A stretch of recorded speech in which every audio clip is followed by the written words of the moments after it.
The one thing I didn't realise getting into this career was how much time you'd have to spend at your desk. Emails, client bookings, following up on leads, sending out quotes. This stuff takes time. And I remember the time when everything changed.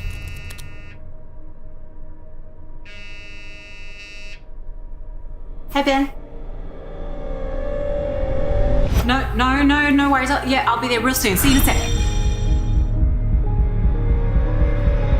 Yeah, that was me when I first started. Hey, Sarah, thanks for calling me back. Okay, I'll see you in an hour. Converting inquiries into bookings, sending quotes and contracts, keeping track of all my shoots. It's now all taken care of with Studio Ninja.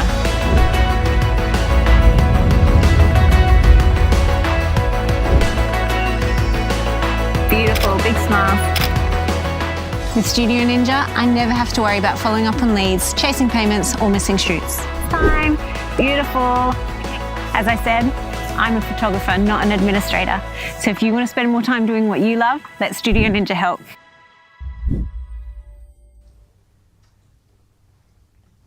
Welcome back to the Australian Photographic Prize. Today is the first of 2 days of the Epson Print Awards.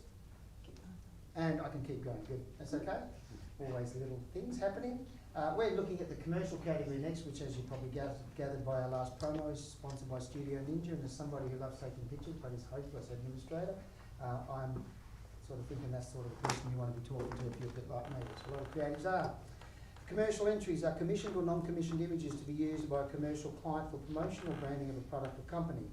Advertising, fashion, beauty, still life, food, architectural and corporate photography are all included in this category.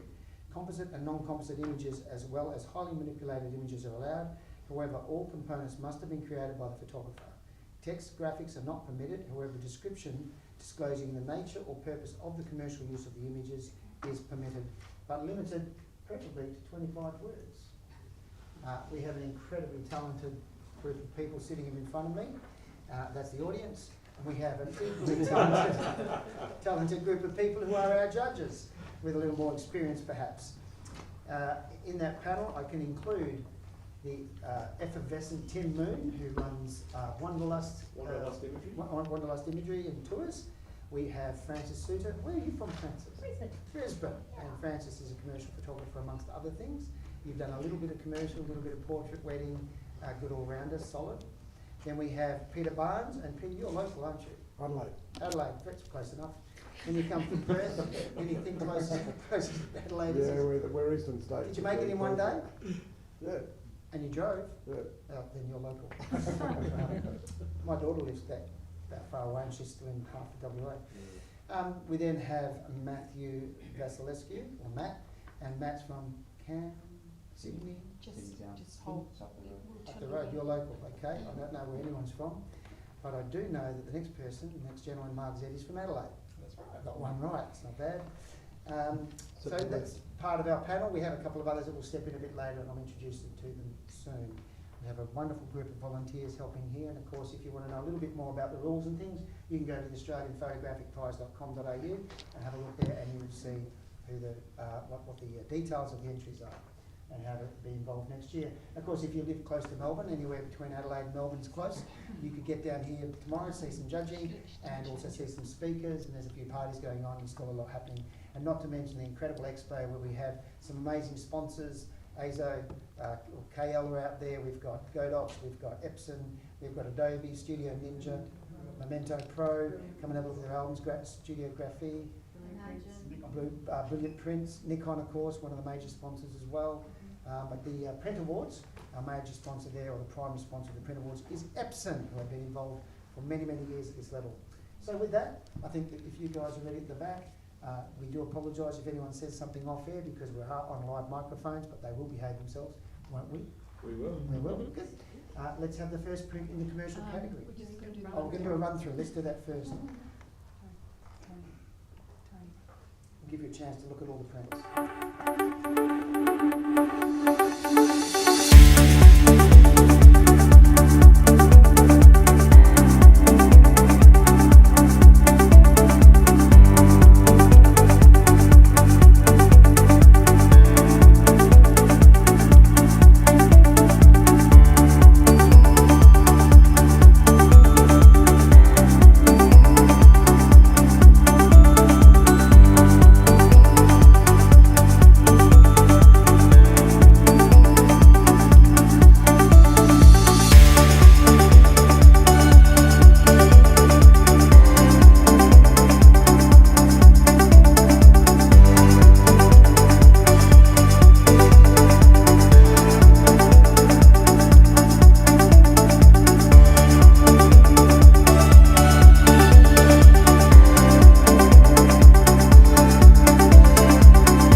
just going to set the judges all up. I've got Mark. Okay. Just hold fire. Who's next? Sorry. Matt. Matthew. Peter. Barnes. Yep, that's where you should be. Is that Peter next to him? Is that Peter next to you? So, Francis. I think they said Tim. Okay, we're ready to go. Good to go? What Once you've picture, logged what in, do we have on yep, our screen? log here? in. If you can't, just refresh your screen. Just getting our judges logged into the system. So you, Should have that. Okay.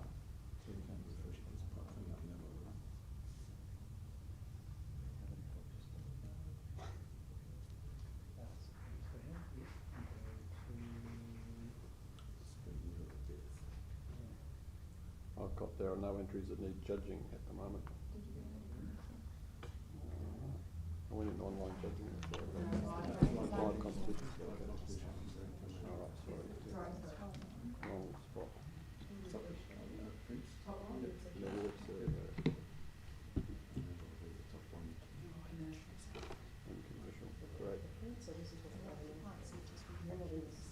Yeah, got it. Got it. Hey.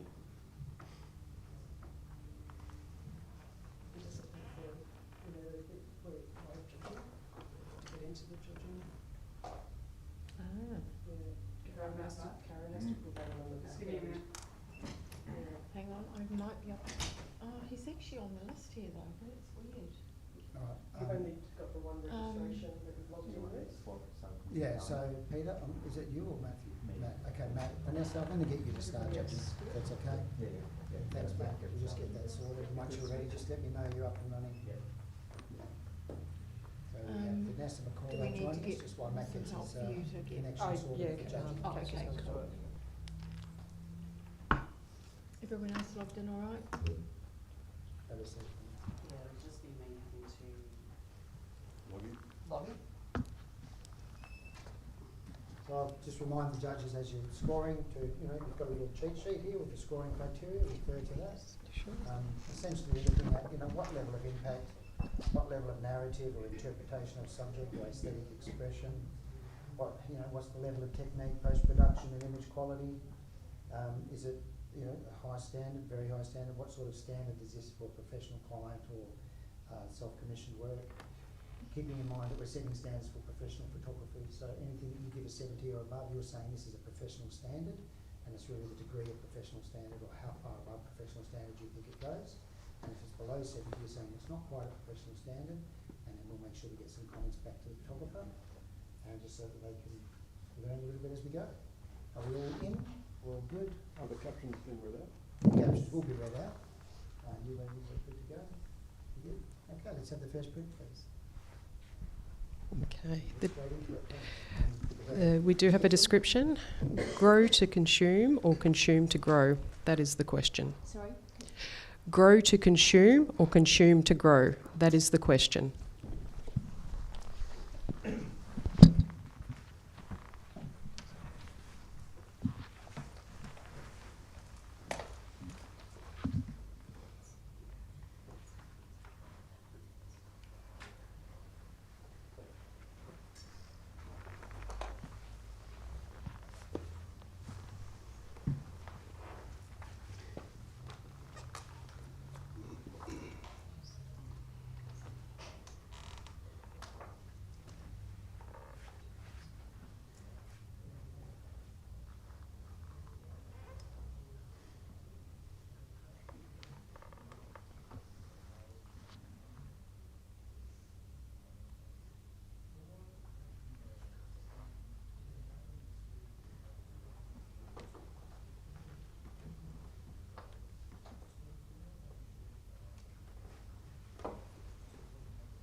This print is commended at 78. And let's take a quick comment from, sorry? It may be 6. Did I hear challenge? Did anyone challenge? You gonna Yes, I'd challenge? like to have a chat about that, yes. Is that my mic? Yes. All right, I've just found the narrative in this image really amazing. The journey of this new human who goes through this way of lots of things, and going from the right to from the left to the right. It really shows with the arrow in there. It really tells us a story what can happen just in a few months of the life of a baby, and the colour palette and everything is just exclusively printed and handled, and I just thought it stands very strong, and the presentation is gorgeous. So I'd just like you to have another look at all the details in this fabulous image. Thanks, Francis. Let's go to Tim on 72. I agree with the detail and the narrative. Where it falls down for me is visually I read it left to right, and the strength of the colour and the intensity of the colour and the strength of the graphics draws me to the right, but I'm delivered to the baby off the page. So visually I tend to linger on the right-hand side, not engaging with the left-hand side just because of the graphic, just how the graphics are delivered. Okay, let's have a chat with someone up this end. Mark, thank you. Sorry. Yeah, look, this is a case where the title, I think, has left us in conflict a bit. Given the category, I would have loved to have seen this as We've Got You Covered from Birth to Birth Up. And I would have come up in my score range, because that would then provide a strong commercial narrative to the image. I agree with the technical points that are being raised, but I think, yeah, that's... Okay. Peter, I think Mark's point's an important your one. microphone, please, mate. Mark's point is important. Also, to me, a quick point on presentation, you've got a live judging situation, we've got very limited time to assess an image, so printing it on the short side of an A3 sheet didn't really cut it for me. Too much detail in it. Yeah, look, I take that all on board, but I actually think that's all done on purpose. So first of all, the more intense colours on the right-hand side will actually tell us the story that as this little human gets older, first it gets born, it's all about probably the pregnancy stage and the newborn baby. So all the items and clothes and whatever is there are not quite as dominant. But as this child or this baby grows, it's just amazing how it becomes less about the baby, and I think that's why the photographer actually placed that baby or just the feet in the right-hand corner. So it's all about these commercial things that you can get for a little tiny baby at this age that grows out of most of these clothes very quickly, and the toys. So I think it's actually done on purpose, speeding through these first months, and rather than actually looking at the baby and enjoying that. It's more about the progress it does and what it needs to have and what it needs to do, and I think that's how the story actually explains what's going on here. So yeah, I'd just like you to reconsider and bring it into that next range.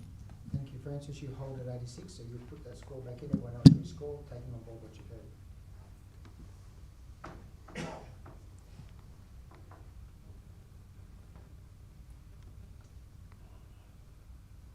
Just press refresh if it doesn't come up. Yeah, I did that. Yeah.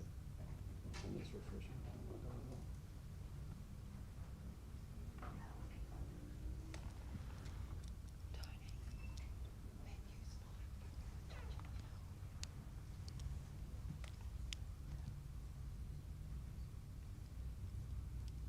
You have to put yours in again, Francis. Yeah.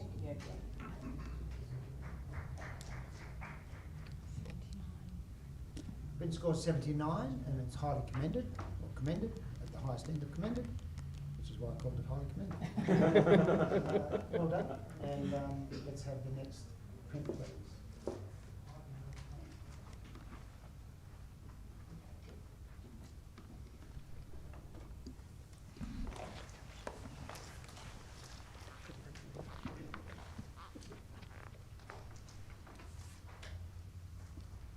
Is there a caption for this?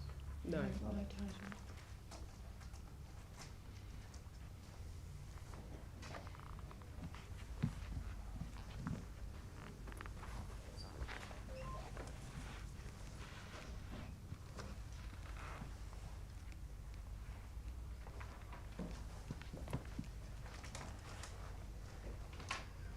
you, judges. Commercial category, sponsored by Studio Ninja. I'll organise you.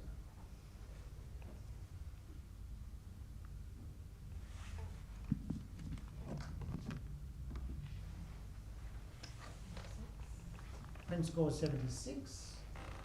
All judges sitting pretty close to that. I'll get a quick comment, if I may, please, from Vanessa. Very delightful, and I love the spit all over the ball. That's great. Slobbery. Look, it's just to me that maybe the colours are a tad insipid. They could just be that little bit stronger, bolder. And although there is some shadows under the feet of the puppies, I just feel that it needs to be a smidge more grounded, seeming though we've only got white around them. Thank you, Vanessa. The next print, please.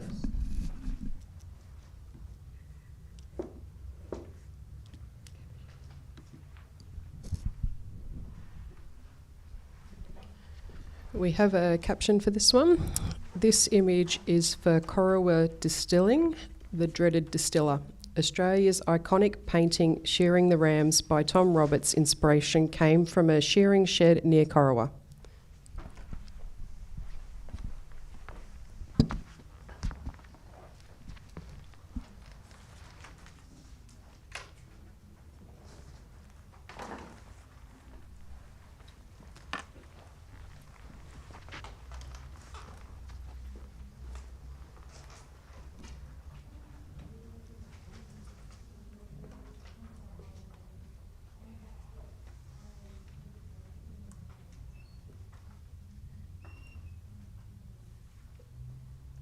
Thank you, judges.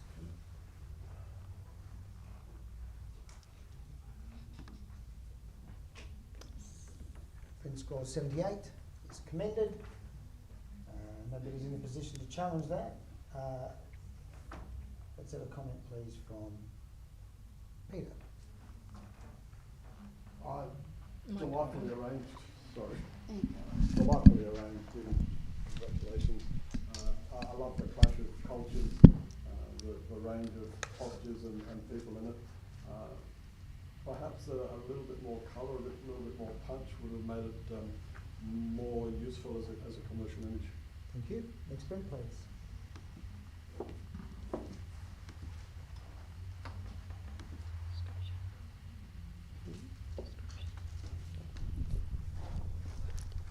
We have a caption for this one. Sculptural lighting in Frank Gehry Building, UTS Sydney. Did I say that? Gehry. Sculptural lighting in Frank Gehry Building, UTS Sydney. Sure that's the right image? That's the description that's attached to this one. Yeah, that's the one that's attached to that.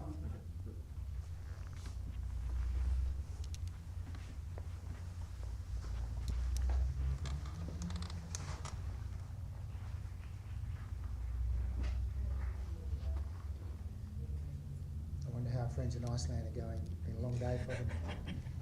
Still on? You'll all be laughing, but someone's going to ring in and say, I'm in Iceland and I'm watching. How we going, judges?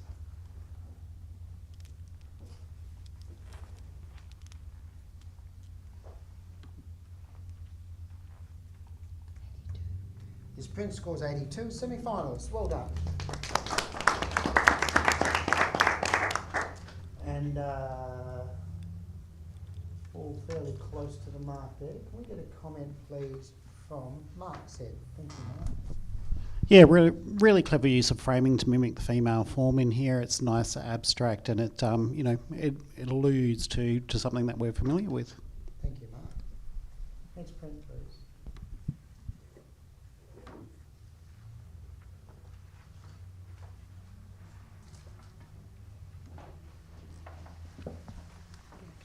No caption?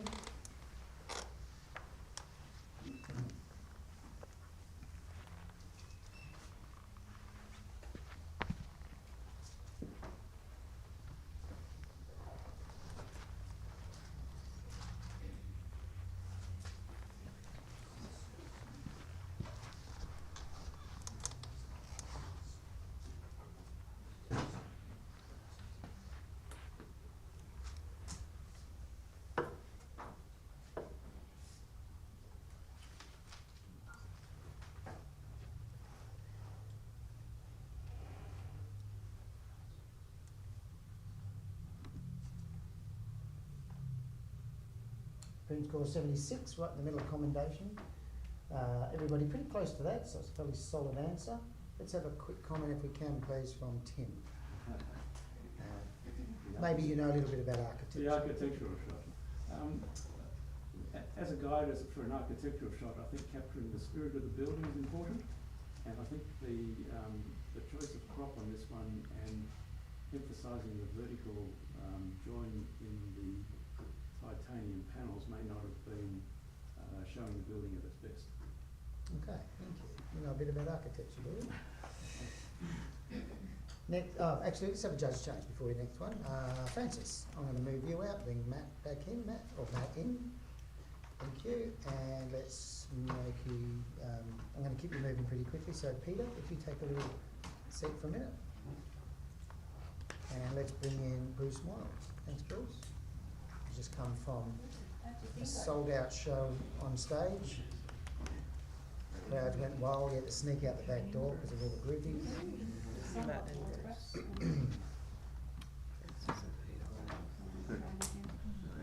I'll get you guys. Are you guys signed in and good to go? No, Just making sure. Okay, and yep, go for it. thank you. Next pen, please.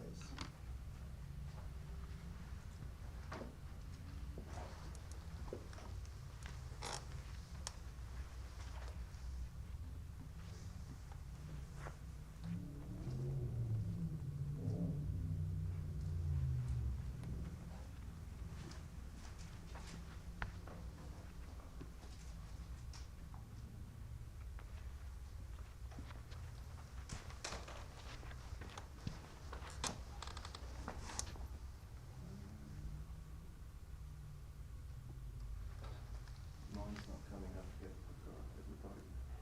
Just refresh. Refresh.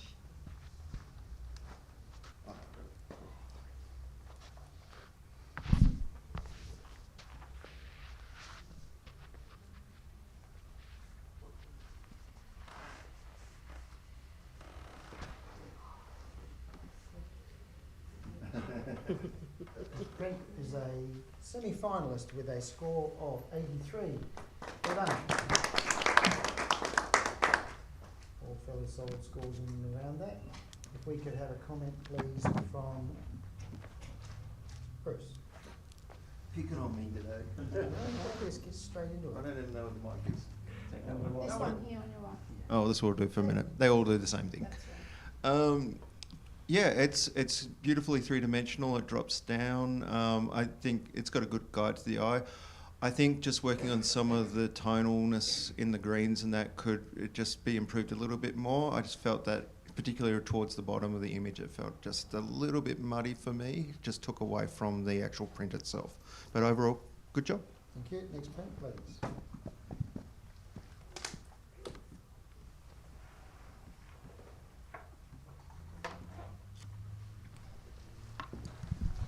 We have a caption for this one.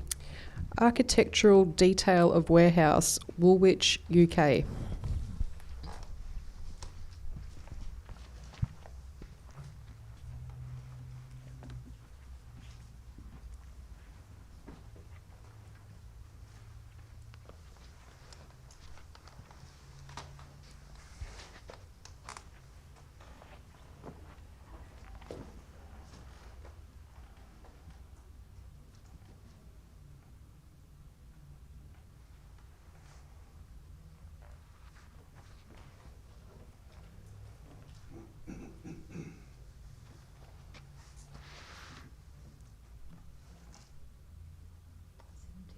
Print score 78, commended.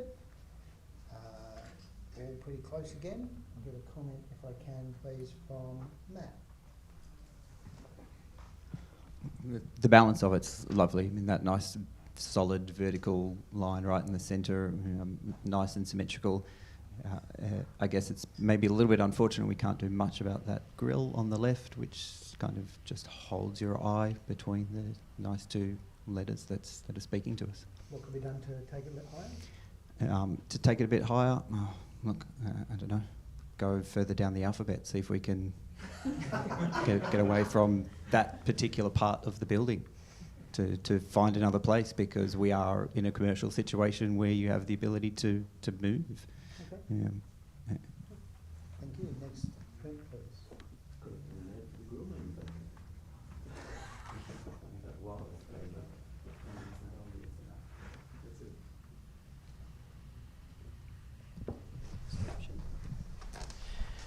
We have a caption for this one. Branding image to advertise performing arts and dance show, billboard and magazine.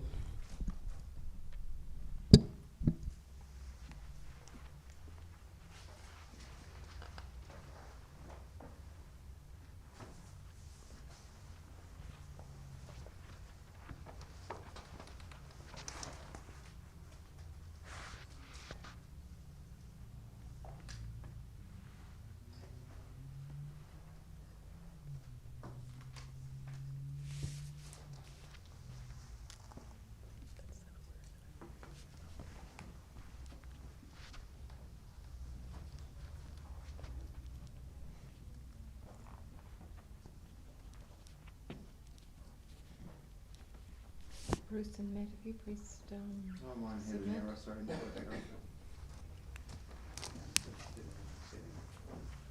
oh, might need to refresh the whole thing. Sorry then.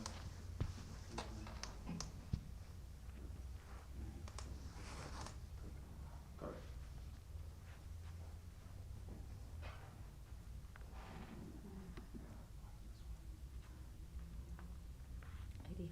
Print scores 85, solid semi-finalist.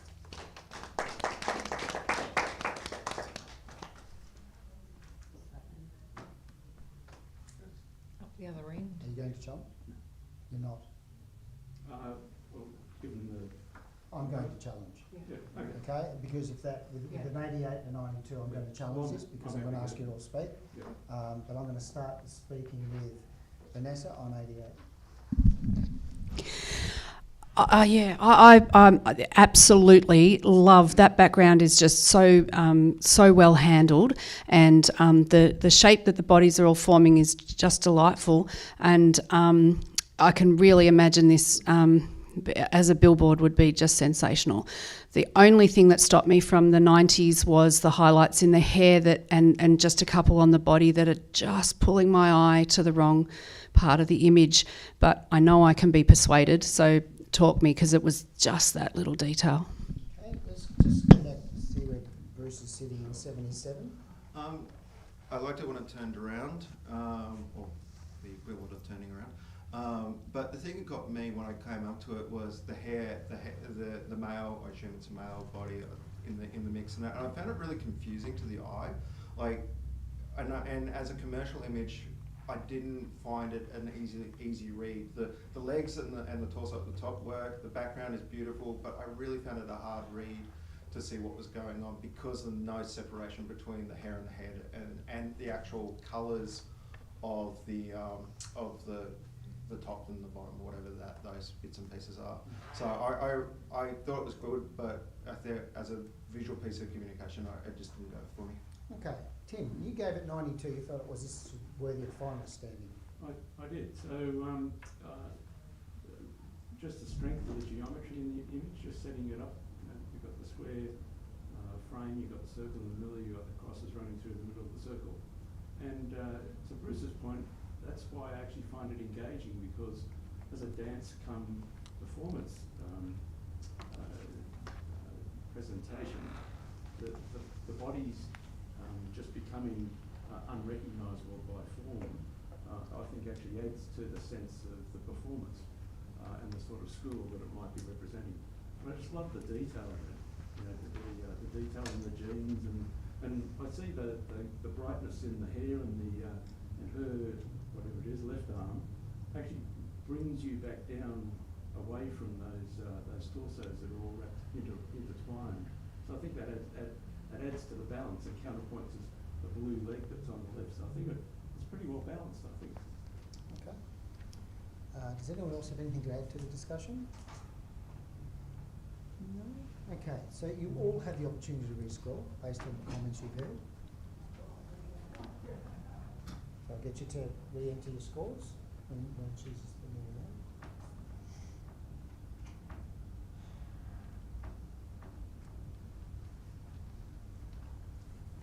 course, it's the judges' choices whether they take on board what they've heard and change, or whether they stay exactly where they were.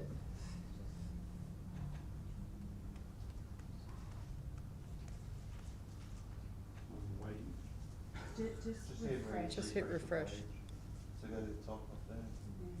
Just click on the thing and hit enter again. How old did we go?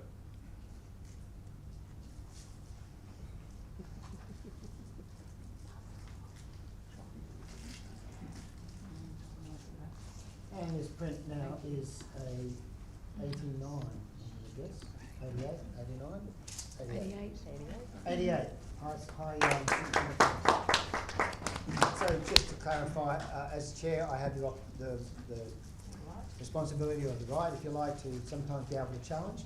In the situation where, as a goal, then it wasn't out on its own. You had an 88 supporting you and an 85. Yep. So there was three strong supporters. And I felt that at least the discussion would allow that to be fleshed out, and if it was worthy of a goal or worthy of a 90 or above, we would have got that. Where you guys felt it fit was where it fits. Thank you. Next print, please.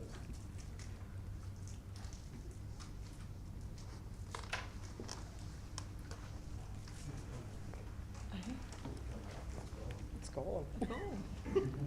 Where's ours? Is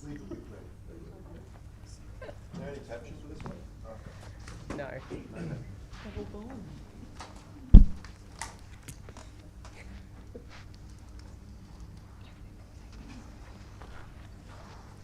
No caption,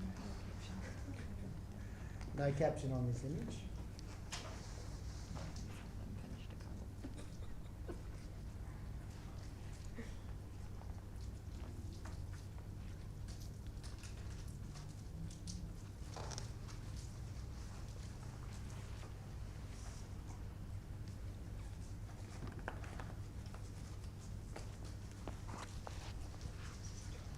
Image score 72, which is commended.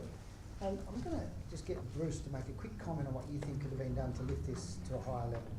I think the biggest thing for me on this image is the actual lighting on it. It's not even. Obviously, we've got the brights of the bird in the middle and that, but those wings are just as beautiful and they should be as highlighted as the rest of the image. I agree. Well said. Next print, please.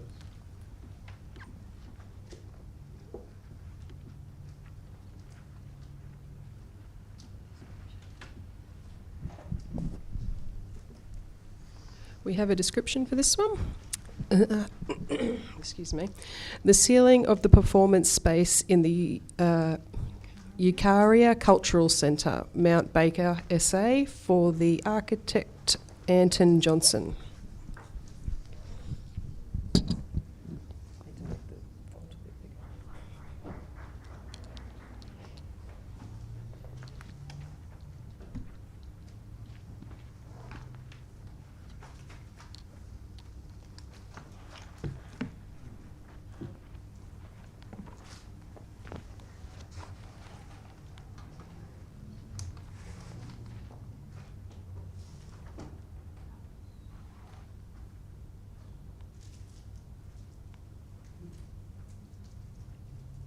Thank you, judges.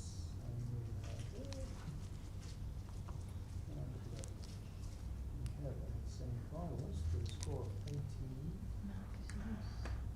Mark, sorry, let's put it in. 81. Well done. So that is solid in there. I'll get a quick comment from Matt, please. Look, it's a lovely image. It's nice and striking. There's beautifully captured, especially being the fact that we're likely lying on the ground to get that view. To improve it further, that lighting's just a little bit uneven across from left to right. That left side's just a little bit dark. Okay, thank you, Matt. Let's maybe have a quick judge change. Let's bring Peter in for Tim. And let's bring Francis in for Vanessa. Thank you.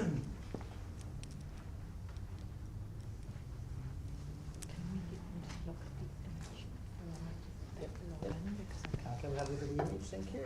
And don't enter your scores until we give you the okay, but have a look, and then you can can start getting ready to score. Yep. Look at the image first. We need time to load it for you.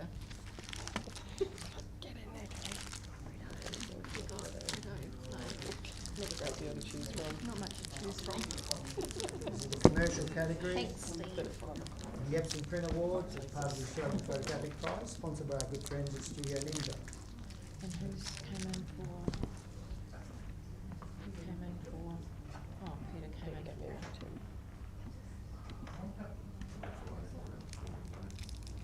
We good to go yet? You're good to go now.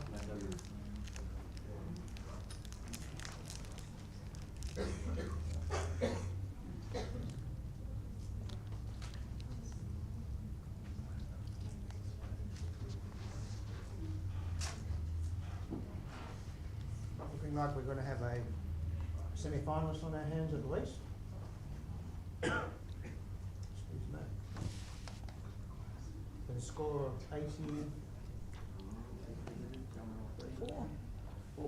84. Well done. All judges sitting nicely in that range. Mark, quick comment please. Yeah, look, I think just a little bit more tonal contrast, particularly in the background, would really improve this print. But gorgeous time of day, and getting that golden light through that dust is just magnificent. Beautiful, thank you. Next pen please.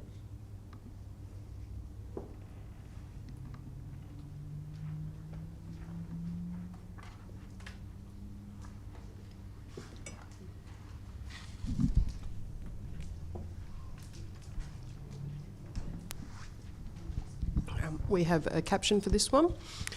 Architectural detail photograph of commercial building, Brisbane.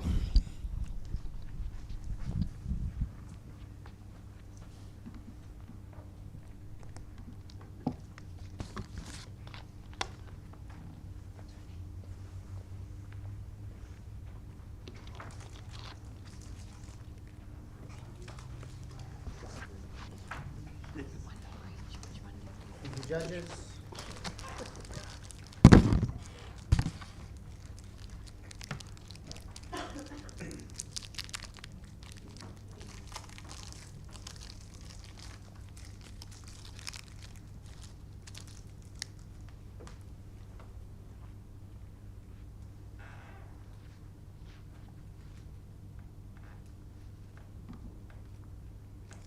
Sprint score is 81.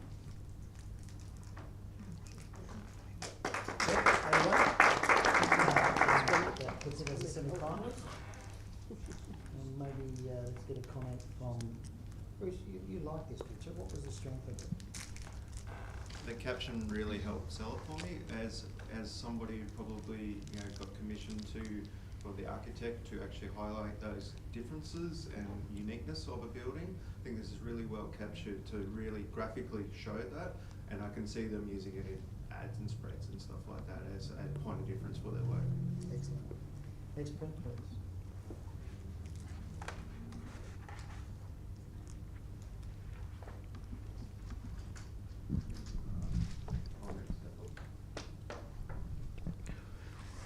We have a caption for this one. Could you step in, please? We have a caption for this one. Branding image for All Day Breakfast, a live comedy cabaret show for use on posters, print media, web and social media. Yes, for you, your phone. Oh, sorry, this is my phone. Who was that?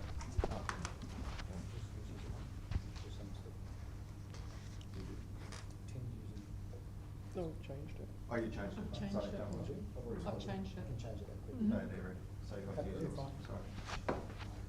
The system's working properly. It just takes time, so we need to look for the image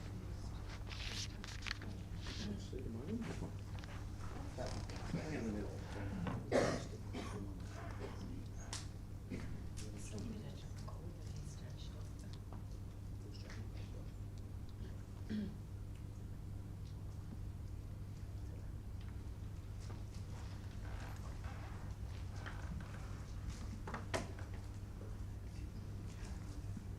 Print score is 79. High commended. And going to challenge it? Yeah. Yep, we're going to challenge it. Good. Tim's on 85. He's right smack, in the middle, solid semi-finalist. Tell everybody why they should see it as a semi-finalist, Tim. Well, what's not to like about it? Look at the fun they're having in the shop, the sense of non-gravity in there, the ability of the girl to actually pour the juice into the bowl. It's fantastic. So, as a fun ad to represent your food service, fantastic.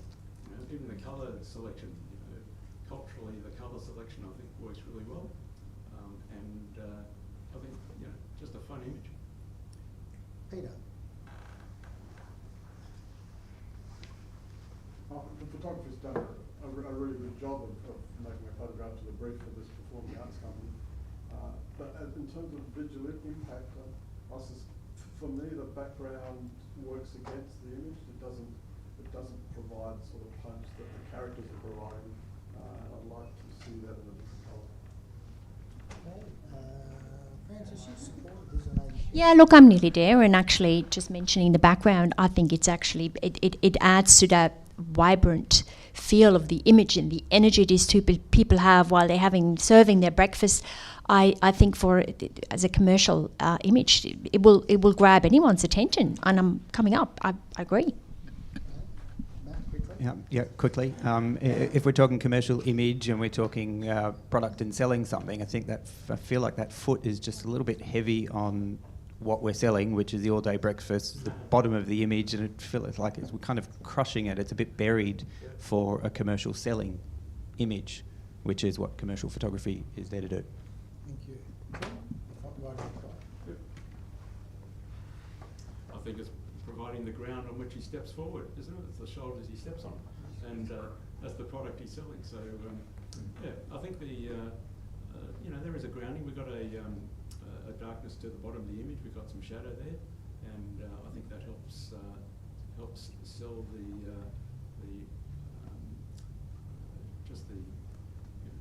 the non-gravity of the circumstance. Okay, thank you. Tim, you hold your score at 85, or put it back in with 85. Everyone else is taking the ball, but they heard on your score. Thank you.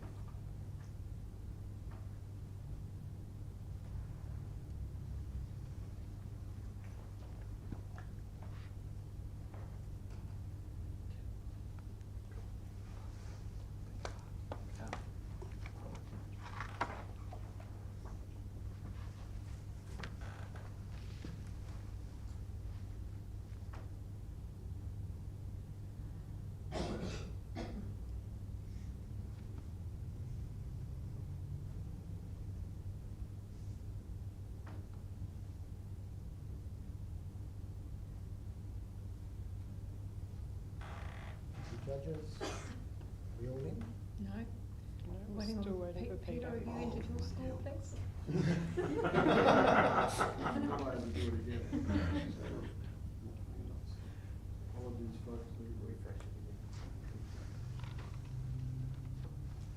One thing. It's the device that's throwing me over. I know. We're so used to that in front of you. Okay, we have our new score, which is going to be 81. Well, up we go, semi-final. There you go, Tim. That's why you challenge when you're up there. That's a bit of support. I think it's worth it. Yeah, let's have the next print, please. Yeah, thank you. Tim will. Yep. Bruce. Just look at the print first, Bruce. Look at the print before you Look at the log print. in again. I totally missed that. Look at the print before you log in. Oh, okay, yeah. Because it takes us, We have to open up the print bring the first. next image before we change judges. Caption it all. Until this comes up on the screen, we can't change the judges. Yeah. Yeah, it's around the wrong way, but it is what it is. Oh, caption. Have a caption? Yep, so we do have a caption. Boeing Starliner capsule launch, 3-minute time exposure, Kennedy Space Center, Cape Canaveral, USA. Canaveral. Tribute to the spirit and legacy of Apollo 11 astronauts.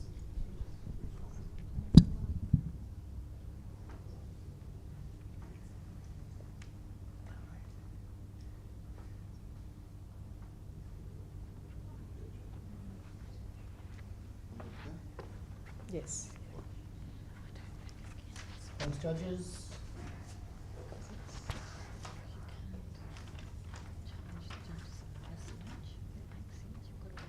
Yeah.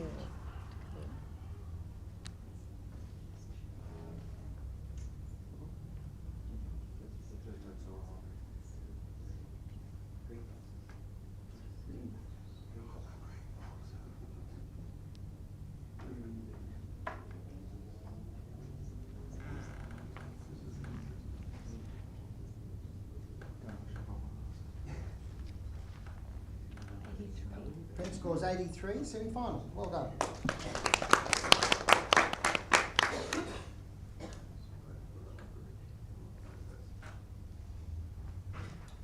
Okay, I might challenge that because we've only got an 88, so you can't challenge, and I think we've got 3 pretty solid semi-finals there, so I'd like us to have another look at it and take into, so the way I like you to do that is to maybe just refresh yourself with these, the levels of those things, and you can have a quick look at it again, and then we'll see if anyone has some comments they'd like to, make, and then we'll see where we end up.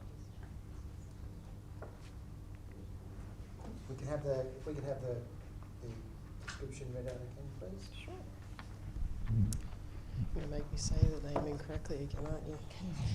Canaveral. Boeing Starliner capsule launch, 3-minute time exposure. Kennedy Space Center, Cape Canaveral, USA. Tribute to the spirit and legacy of Apollo 11 astronauts. Okay, let's start with Bruce. Sure. I was pretty hard on this one. I think the communication is excellent, but I really dislike the print. I'm sorry. Because I don't know, the tonal range of the blues into the actual, and I know it's a 3-minute long exposure and it's going to blow out because it is a massive explosion to launch something. But I just found it so jarring, the transitions between everything, that it really took me out of it. Also found, and I'm going to make an assumption, but it could be wrong, but it's just the way I thought, the actual moon has been put in because it's a bit bigger than I would have expected in a thing. But I feel like it's going to miss. I feel like it's just going to trajectory off, and that's not something I probably want as a bit of communication.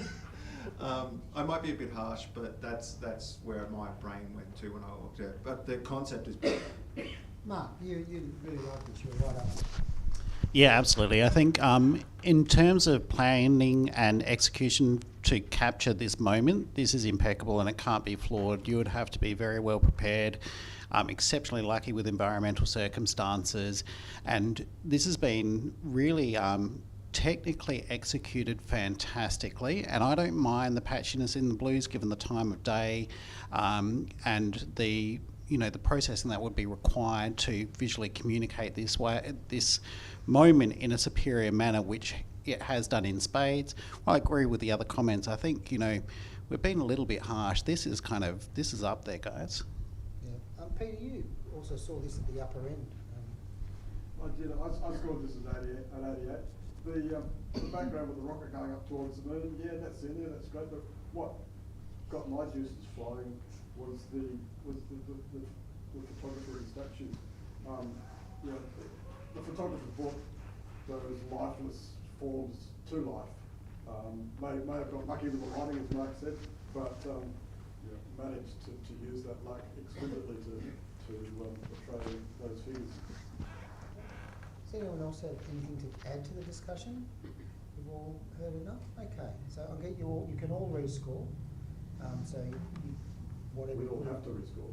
Well, you can put the same score in, but you can take on board what you've had. You've had a chance to look at it again. I've raised it.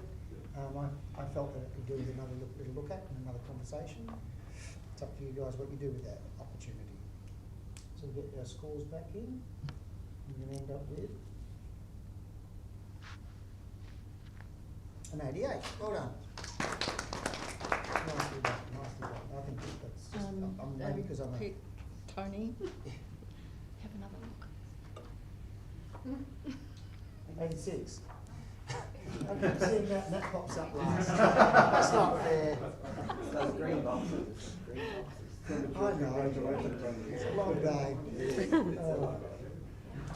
Well, I was just so excited because I love the space race. All right, let's print, please. Well done. 86 is still a good score. Move it. Move that to a different place. Or put it red. Just sometimes it's really quick, sometimes it's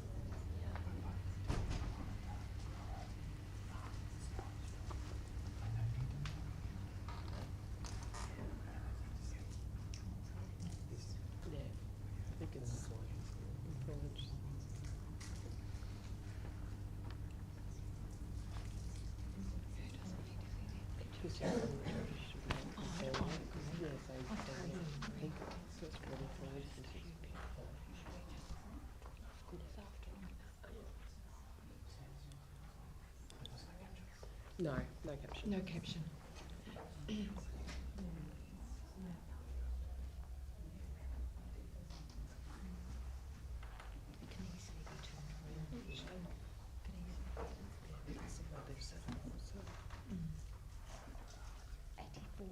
Print scores 84, semi-finalists. Well done. And again, some solid scores there. Let's have a comment, please, from Matt's ready to talk by the looks of it. Go for it, Matt. It's beautiful. It looks like an etching. It really looks like an etching. The way the treatment on those panels and the surfaces of it, that the wavy lines and the straight lines in it, building's moving, but it's structurally sound and standing still. The little elements of birds flying through, the texture and everything. It's really, really gorgeous. Really well treated. Great. Next print, please.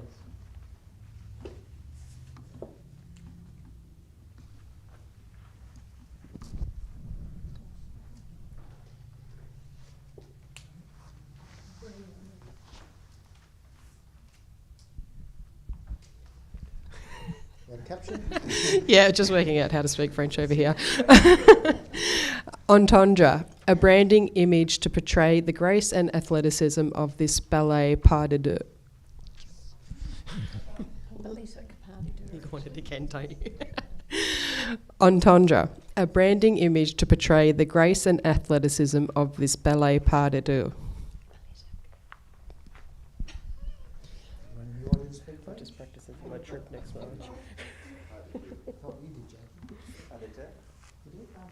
Pas de deux. Pas de deux. Pas de deux. Is a dance for two. Dance for two. Pas de deux. Right. Oui. Mais oui. Did it not come across with that Australian accent behind it? Let's focus on the print. Focus on the print. Have our scores in.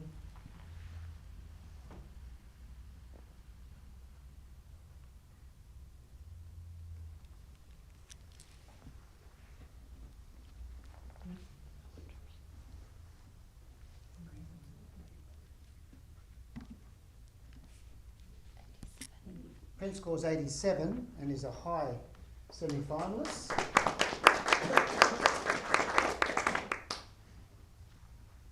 Would you like to challenge? I hope you would.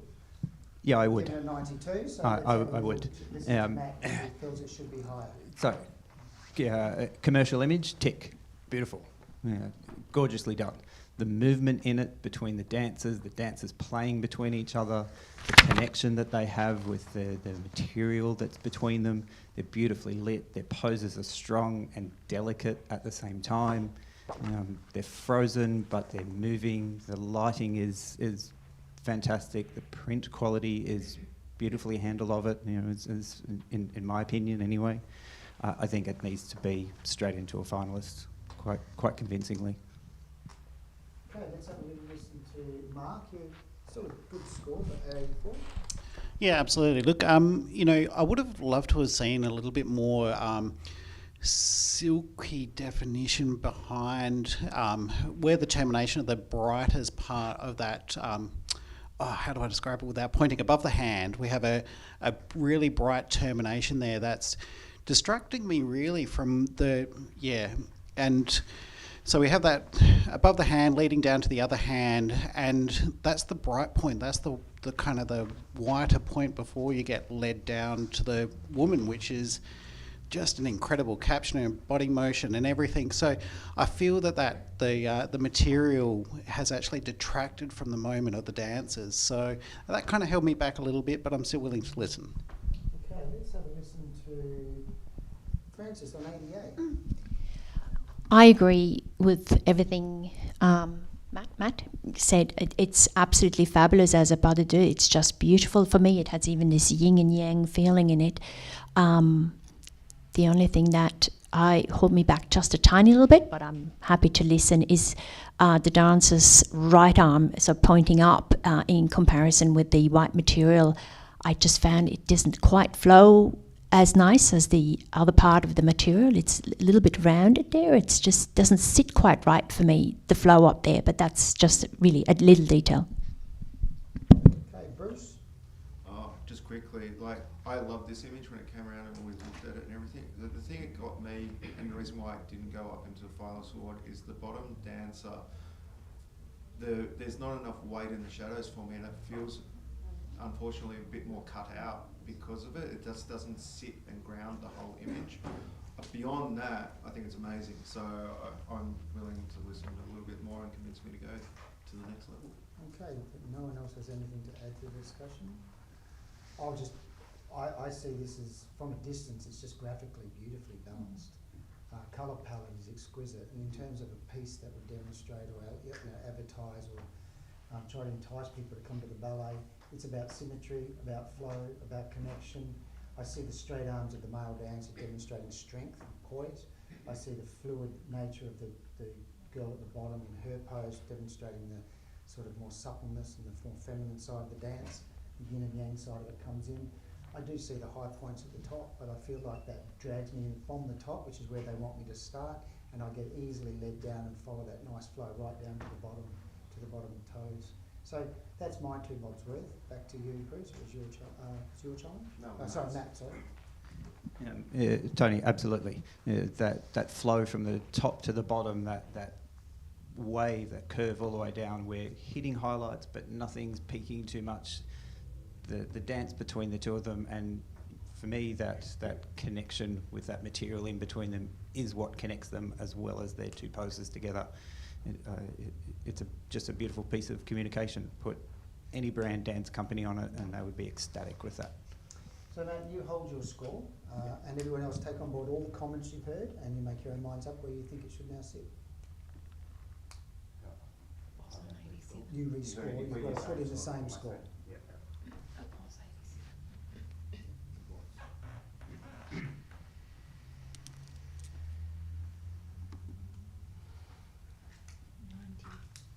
Image scores 90 and is a finalist.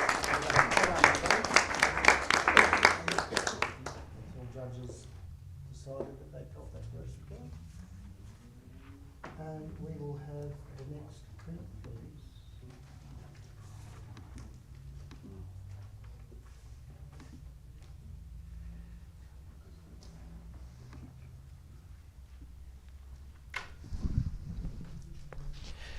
We have a caption for this one.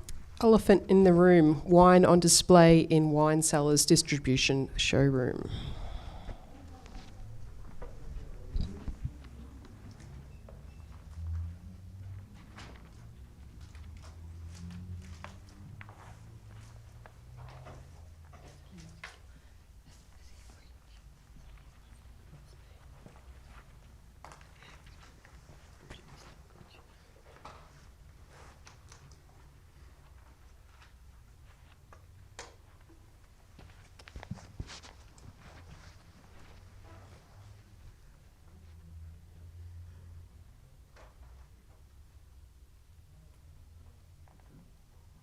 Thanks, judges.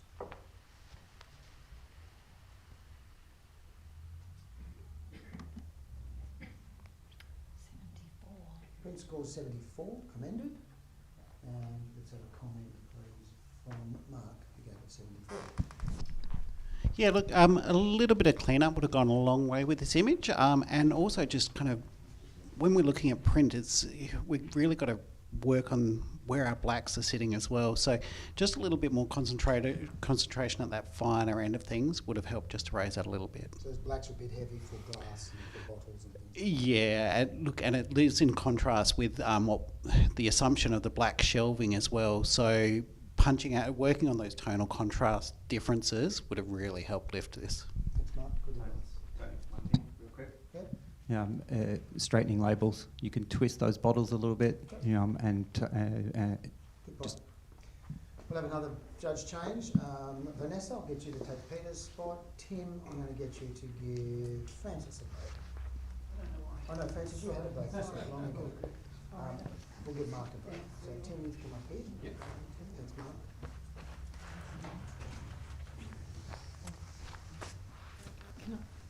So look at the image. So we're going to bring the next print up, please.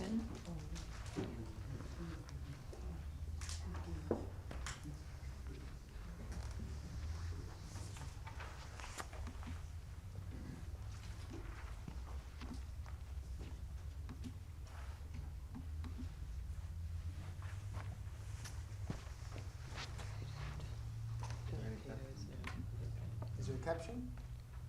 Just one moment. Just change the judges. So when we change, change the judge, we've got to wait to get the new print come through. Okay. The caption is the Adelaide International Tennis Tournament undercover for the first time, commissioned by Cox Architecture, the designers of the new roof.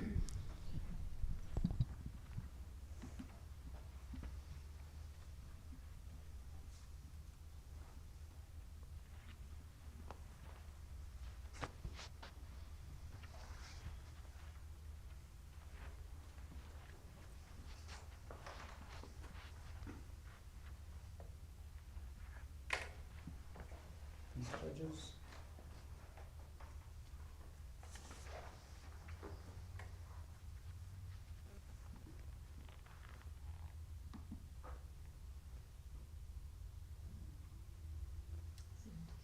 Print score 77, commended. Everybody sort of in that area. Let's have a quick comment, if you can, please, from Vanessa. Well, going by the caption, then the photographers certainly achieved the goal in focusing our attention on the roof and the structure over the centre, rather than bringing attention to the game itself. It's well handled. We can see into the blacks. You can see the trees behind the stadium. So the print is very well handled. Probably just a little bit lacking in punch. Thank you. Good comments. Next print, please. Well, hold it. Yep, quickly for the. Just for the photographer, that green bit of roof's a bit distracting, so maybe shooting from the other side of the court so you could get the symmetry a little bit better without the distraction of the green. Thank you. Next print, please.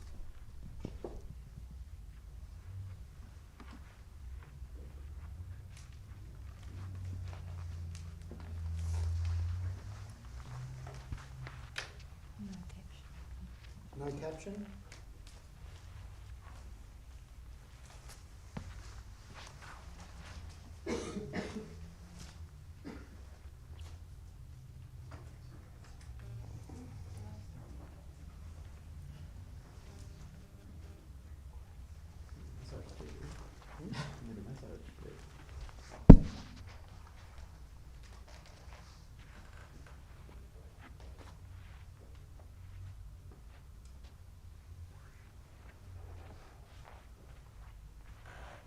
Next judges.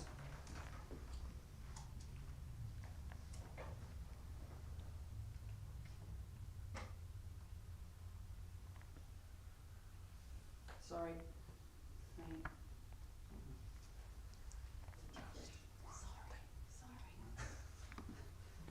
His print scores 79 for majority, I believe it would be.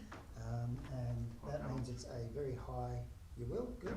So we've got a commended print, but we've got a challenge from Bruce on 88. I think this is worth rewarding. Initially, it comes across as something that is quite graphic and different, and yeah, it could take you a little while to realise that it's a building, or it could be a puzzle piece or something like that. But what brought me up to like a high level of semi-finalist was that little detail in that window, which gives it life. That is exquisite. And when you sit back, it's three-dimensional. that blue and those really well handled shadows and tonality on the edges just makes the whole thing pop. So I think it's worth being up in the semi-finals, people. So let's go. Okay, let's talk to Tim on 78.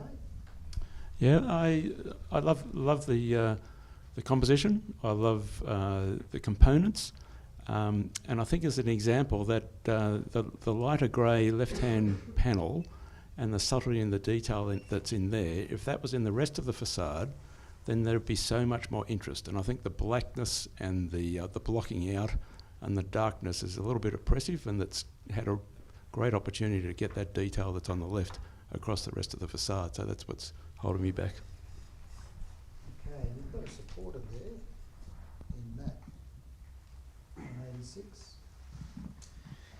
Look, I was listening to what Bruce was saying and feeling exactly the same way, that little bit of life and detail in there, but it's the Rubik's Cube on top of the building as well that's just so playful and fun, and we've got a little bit of the Rubik's Cube at the bottom of it that we're bouncing between those two things. I think it's quite easily sits in that 80s range, in that highly commended range. It's a really nicely treated print and picture. Thanks, Matt. Before I go back to Bruce, anyone else have anything to add? I just have one Sure, more push really it. quickly.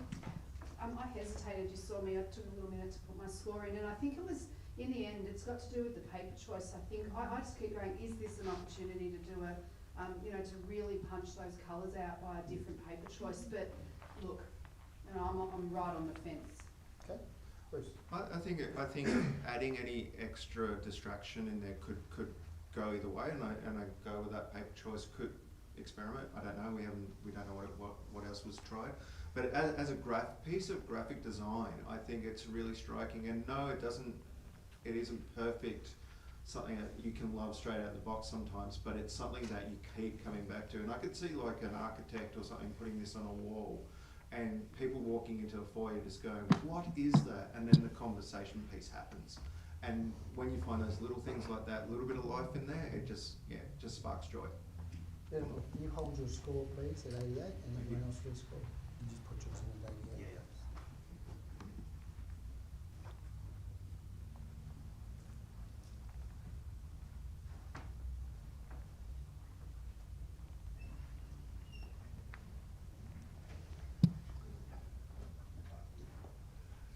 And our new score will be 83. There you go. It's worth it. Okay. Next print, please.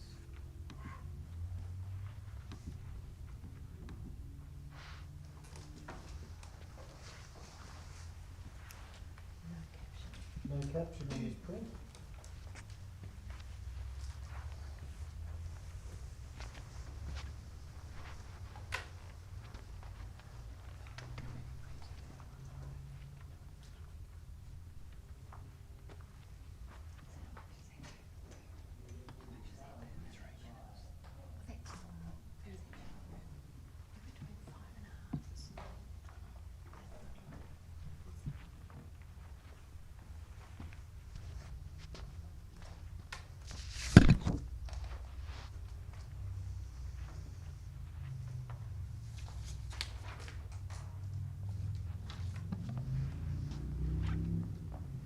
Judges.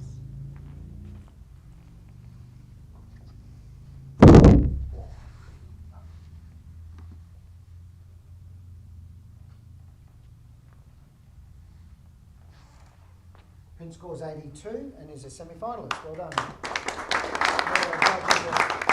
Reasonably close, but we do have somebody that's a little bit higher.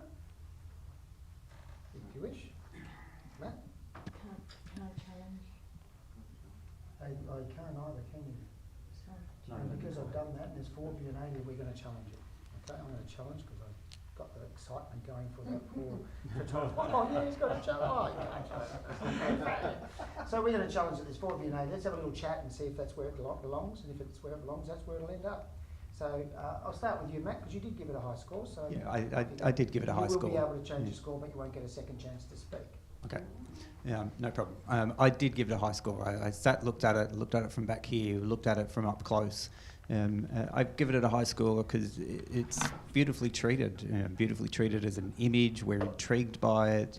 There's detail in shadows. There's nice play between all of the tones, and the texture and the print in it is really, really lovely. I think the only thing that's the little detraction from it, which is what set me where I was, is that triangle just feels a little bit stark. It's just a tiny little bit jarring. If there's a bit of tone in that to go with the rest of it, it would be soaring. Okay, let's have a chat with the only person who wasn't in that range. Initially, it was very striking when it turned around, but I think the thing that got me was on the bottom right-hand side, you got that sort of shadow smudge, and that sort of continues into the other bit, and I found that quite distracting. Beyond that, I also couldn't work out what the communication is. As an art piece, it's great, but in a commercial sense, I just couldn't understand what it was communicating. Not having a caption really didn't help in that respect.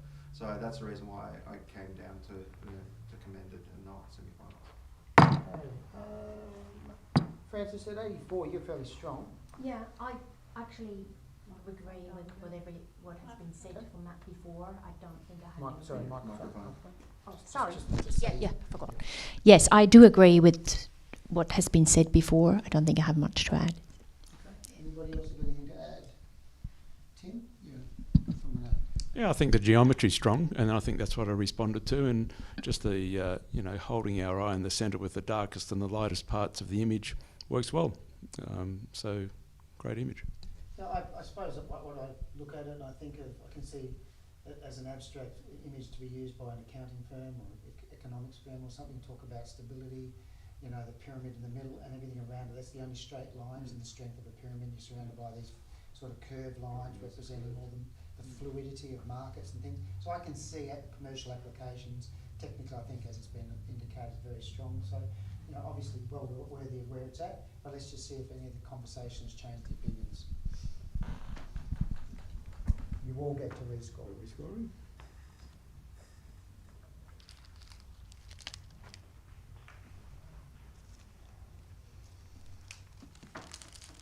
And I think now scores.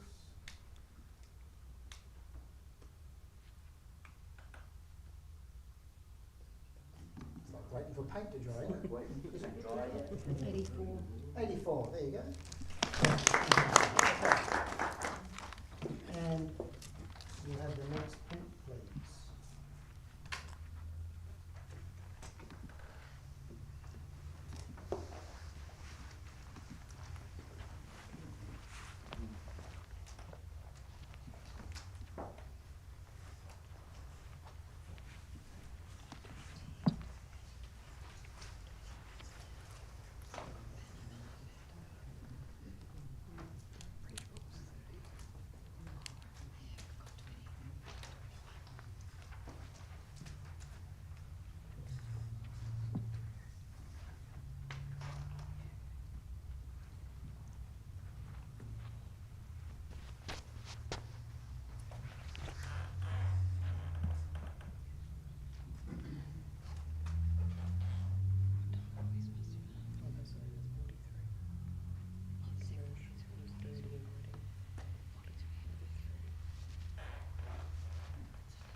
How are we going there?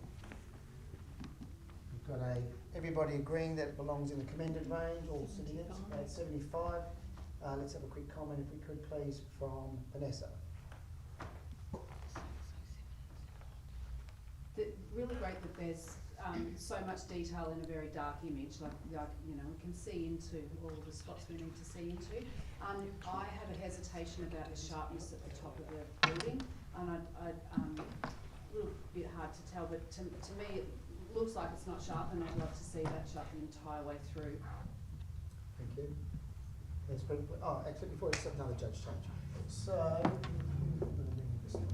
let's have Mark come in, please, for Bruce. Thank you, Bruce. The next bit.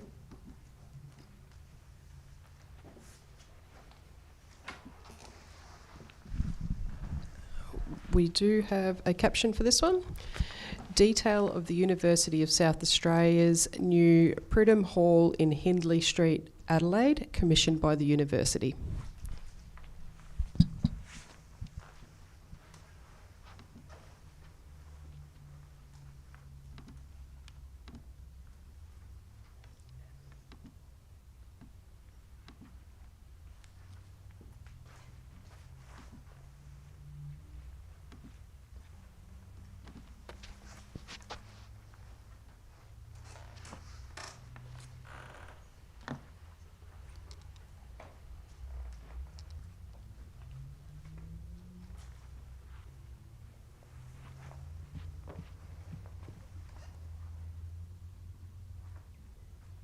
Judges.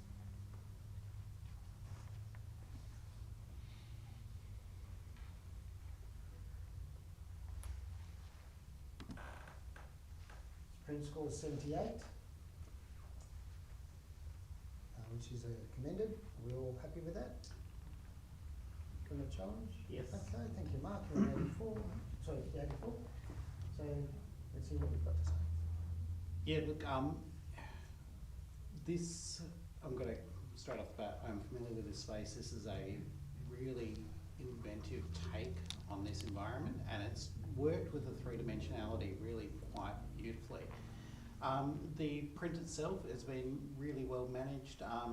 You know, there's probably a little bit of room for improvement in it, but I still believe that we should just be sneaking it in. I think, you know, semi-finalist level, it's, yeah, compositionally beautiful, great tonal palette, great commercial applications. It says what it's all about. We've got a student in there, caption's great, so I'd just like you to consider that.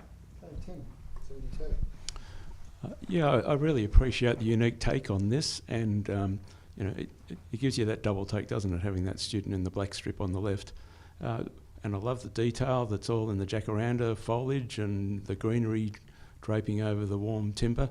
What holds me back is just the rubbish in the garden at the top, all right? And if I'm trying to get a manicured image, which it has done in the rest of it, and just loves the, you know, loves the geometry, loves what they've done with the point of view, and my eye just goes to what is just, I think, a bit of a visual mistake, because you've got such lovely detail in the foliage at the bottom. Why wouldn't you keep it right through the whole image? I'm going to ask you just to explain to everyone the rubbish. When you say rubbish, what do you mean by rubbish? Well, the blue, all right. So the the blue that's made us think of paper. That's right. So the blue that's within the greenery, you've got the ability to clone in this. Yeah, that's right. So if you're trying to break this area into, you know, simple geometry, why have that distraction in there? Okay. Let's go and talk to Matt. 178. Look, I agree with Tim in that respect, that top corner maybe is a little bit messy. That's not the little bits of details that are messy for me. It's the other tiny little things. Beside our student, we've got a little bit of foliage that's creeping into that white, and they're tiny little details and things, but architects design things to little details, and we're delivering little details for them. So it's all those little bits of, if we can't clone it, which we generally can, we can go and hand manicure it. You've got time to shoot this, you've got time to wait for that student. If you can climb up into that garden, get up and rip that thing out, get that little bit of item out of there. In commercial category, I believe that you can actually do those sort of things. Yeah. All right, Mark, back to you. Yeah, look, you know, I take on board that, but I also think that those tiny little details that architects also appreciate. Those walls are designed to keep the foliage out. They're going to have that foliage rolling over it sooner rather than later. So, you know, I think I'm happy to forgive that. The foliage up the top, the blue within that foliage, and I'd like to frame it in that sense, because it's not rubbish, it's just the foliage that was presented to us, is there, and it's also an accurate representation of the project. But yeah, look, I'd like to see where it goes from here.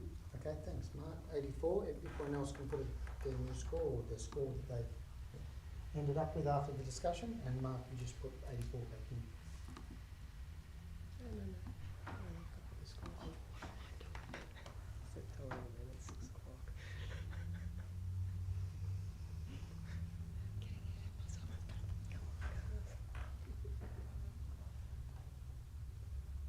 And our new score is Yeah, we've got it. 80. Next print, please.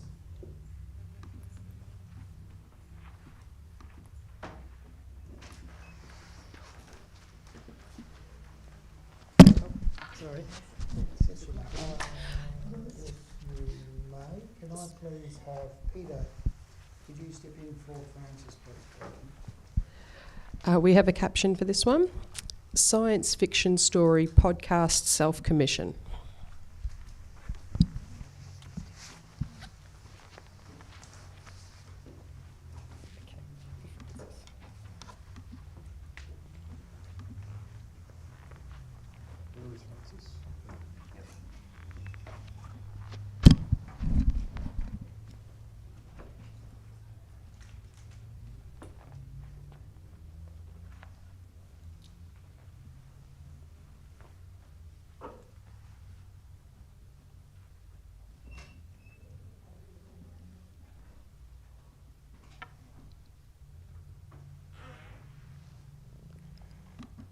Print. 75, right in the middle, commended. And I'll have a quick comment, if I may, please, from Vanessa. No, let's go to Mark in the middle. Yeah, look, I really think this is a really solid image. I think it's sat where the score deserves to be quite nicely, and the containment within the shape of the square for that format of, you know, that podcast thumbnail has been really well considered. Just maybe a little bit too, I guess, yeah, hot in the highlights, and I'd love to see some more of the ambient colour behind just come through a little bit to give it a little bit more ethereal depth. Good comments. Next print, please.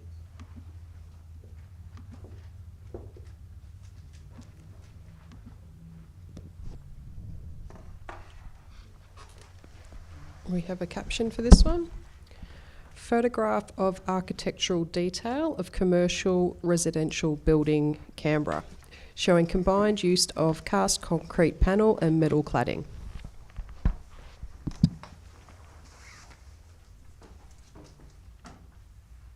What was the last bit of that caption?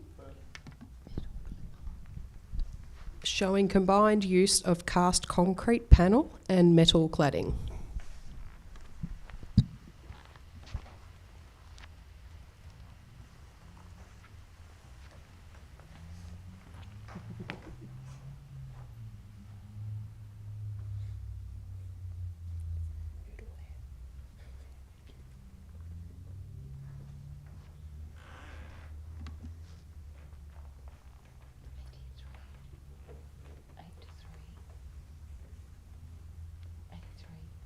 Oh, we didn't want to jump in. 83. Solid semi-final. See what we got. Oh, it might not stay there. We'll see. Matt, you're sitting looking at me going, it's not staying there if he has anything. 92, what have you got to say? Oh, the shapes, first of all. We've got boxes in boxes, and then we've got curves and all kinds of really lovely, playful square shapes.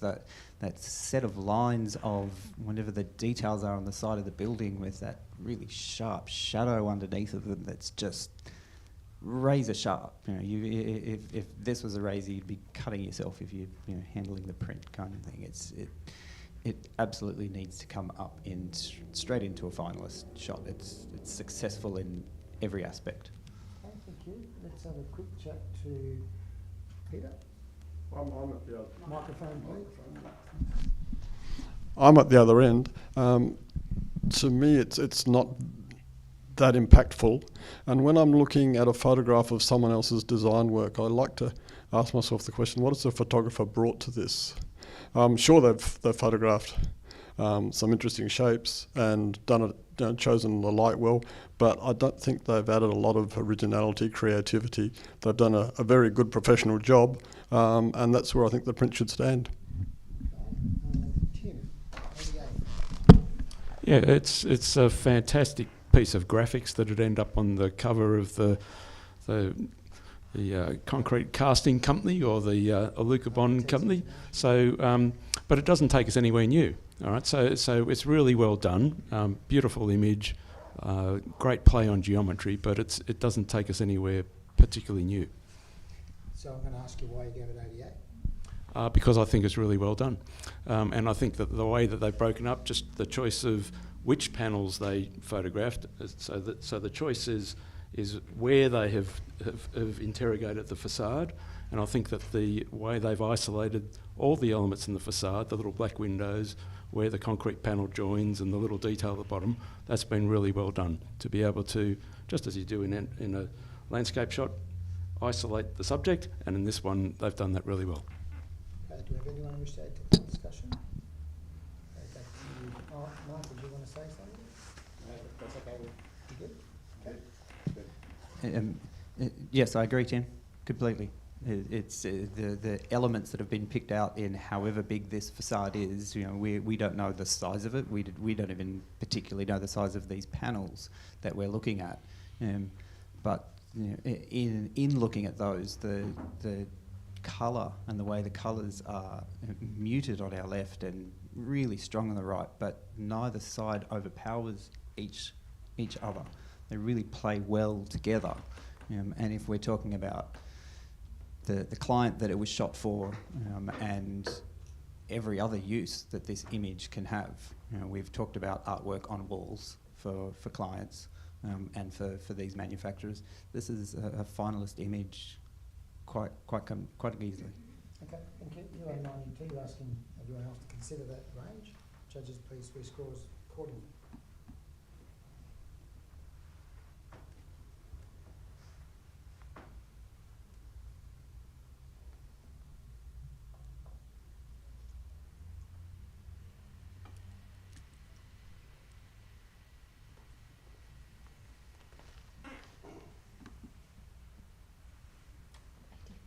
Print scores 85. Well done.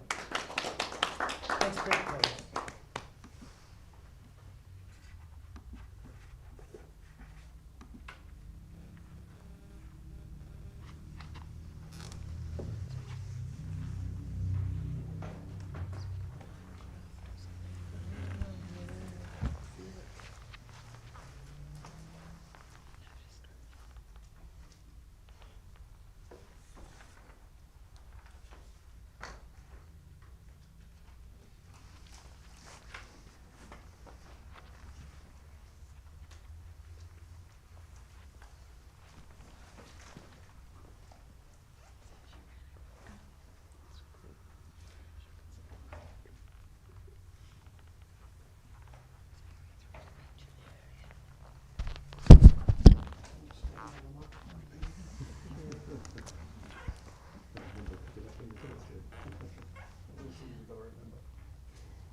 Peter, have you put your score in? Have you submitted?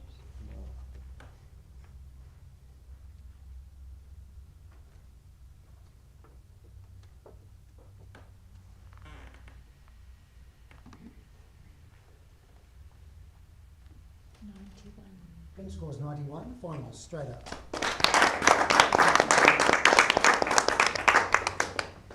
And I'll get a comment on why this is so strong. It'll go into the finalists, so that's where we've got 3 sitting there and 3 sitting sort of in the middle of the next range. But let's hear a comment. Maybe I'll get 2 comments just briefly from the 2 people there at 95. You guys? No comment? Mark? Oh, sorry, it was Tim. Sorry, Tim. Yep. Sure. Where this takes me is that as an architect you look at plans all day and there's some guy's done the landscape plan and he's coloured in this plan, and then what this image does is it brings it to life. It brings it into 3 dimensions. It's actually been envisaged, and here it is in real life. the graphics and the way that the image is put together still has that sort of coloured rendering look, yet it's a real item, it's a real thing. And I'm just enjoying all the detail in there and how my eye's drawn around the page. And you know, really well done. Great bit of visual communication. There again, being quite selective in what's being presented within the frame, and it's all really well considered. Okay. Now, before I go to you, I've just not offered you the opportunity to challenge because I felt this is already going to be a finalist and we've already got solid. Do either of you feel strongly that you would have challenged him? Are you happy with where it sits? I'd be happy to take it higher. Yeah. All right, well, given that I've created a confusion, we'll consider this a challenge. I'm going to hold your comments to go last. Okay. And I'll give somebody an opportunity at the other end, Vanessa, you're at 85, to share the other side of it. I was probably a bit of a chicken because I did see it as a patchwork quilt. I saw it as a great sense of colour play. So lots of really sensational elements in there and very nicely handled with great depth all the way through. So honestly, I really think I was just a bit of a chicken and that it might be an easy sell.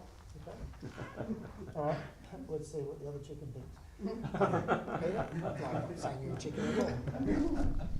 Peter, confirm his declaration. John Gollings once said that he didn't enter photographs into competitions because judges couldn't tell the difference between a good photograph and good architecture. And I suspect he's right. This is brilliantly done. It's very well made. It, as Tim said, it starts off as a two-dimensional plan and then develops into a three-dimensional puzzle, which also, in addition to puzzling, also explains really well what's happening there. So it's a great image. I'm just not sure that the photographer's brought enough to it to turn it into a finalist. Okay. Just quickly, if you've got something to add. The only thing I've got to add is to consider how this is captured in what either device, camera or what have you, and look at the absolutely dead straight lines throughout the entire image. Yeah, what the photographer has brought to this image, both in capture and print, is superior skill in visual communication. The placement of the camera in relation to the layout is absolutely spot on. You know, you can't flaw any of it. It is so central that you get a sense of three-dimensionality from every single plane that the architect would have wanted envisaged within that image. So in terms of point of capture, time of day, having flat light, yet being able to make it three-dimensional, so many really fantastic choices were made at that point. Then going into the post-production, the removal of any extraneous colour cast to be able to simplify down that colour palette to something that is just absolutely so strong is just really skillfully delivered. The level of contrast throughout, the subtleties within all of that brickwork, we can see everything that that architect would have absolutely loved to have seen. So I'm really glad that it's already got to finalists, but I think this is solid 95, guys. Yep. my only comment, I'm happy with that, and you all get the chance to rescore. My only comment is I find the lighting here is a slightly flatter type of light than what we're seeing up the top. So there's a little bit of it just brightens up as it goes towards the top. I don't think it belongs to this lighting system. I don't think that's it. It's just a little flat, but that's only subtle, and that's the only comment I make. Guys, you can all rescore because I challenged it.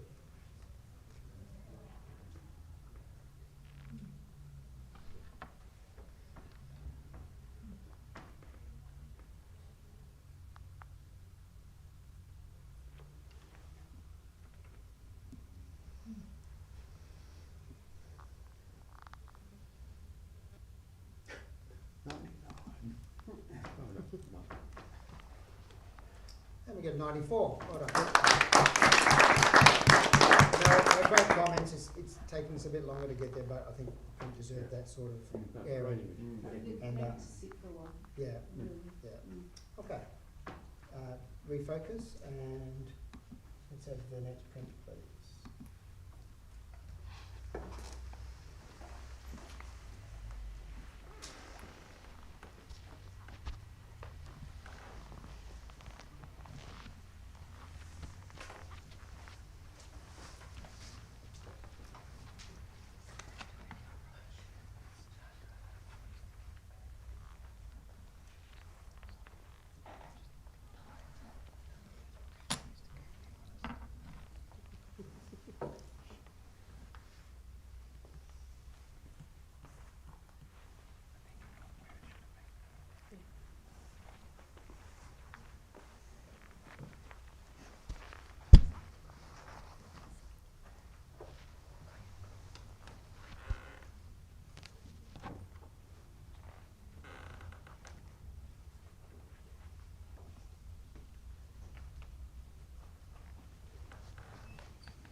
86 is our score, which is a good score.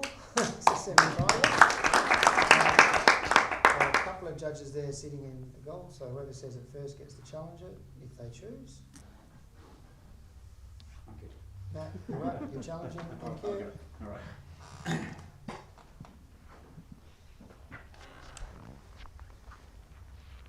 I'll go old man style. Let's go. Glasses Let's down. get it done. Yeah.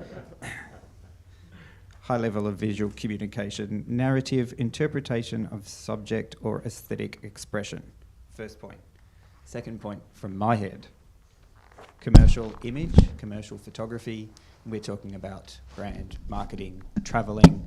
We're talking about all the things that we haven't been able to do in the last few years.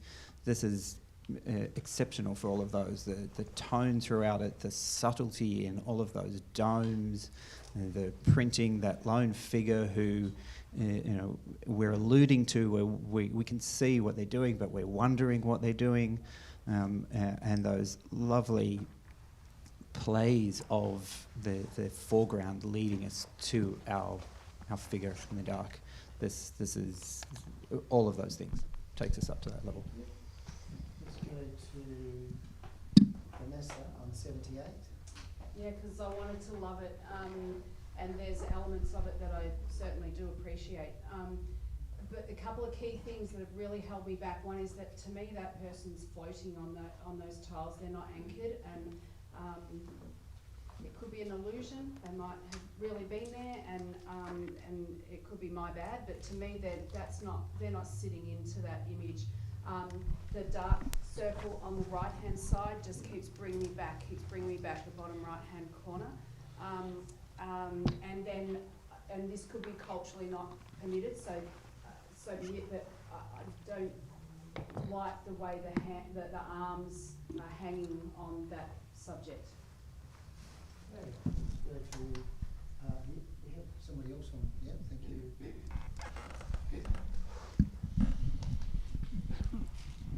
Beautifully made photograph of a beautifully designed building. I agree with the comments about the bottom right-hand corner. The subject doesn't worry me at all, but this design is about symmetry, and to me that right-hand tower is on a lean. Very easy to fix in software, and it's a shame that the photographers missed it. Okay, Tim, you're on 92 as well. Yeah, when you get up close and interrogate the detail in this building, you can, all those domes, you can wrap your hands around them. They're just so three-dimensional, so beautifully done. And I think that's where the detail of the story is. I've been in this building, and you can't get the the paving symmetrical, so I understand that. And if I agree with the distraction in that bottom right-hand corner, and without that, I probably would have gone even higher, because the rest of the image is just so fantastic in its detail and three-dimensional quality and the tonal range in it. And I actually love the way that they have handled and toned down the minarets, because then our eye is concentrated on those three arches in the middle with the central dome, and it's just beautifully arranged to hold our eye in the centre, with that figure sort of wafting across, and the fact that they're maybe not grounded, I think adds to that sense of them moving across the courtyard. So it's a beautiful image. So you need to come up. We'll go back to you, Matt. Look, I take on board the points that have been made. Yes, maybe there's a distraction in the bottom corner, but I don't sit there long. I go into the image. I'm walking with that person. Those arms out, if you've seen people in the Middle East walking in robes, they're often walking with their arms out in that kind of way. So that feels very natural and normal to me. I can forgive all of the other things in it because the depth, the tone, and the way that this image is just wanting me to walk through it and be beside that person and be with that person walking in there. I think we need to come up into that finalist range with this print. Okay, well, you're asking for that finalist range. You hold just got 92. Just to re-enter, or else can you score accordingly? So I can still go. You can do what you want. with integrity, of course. 105.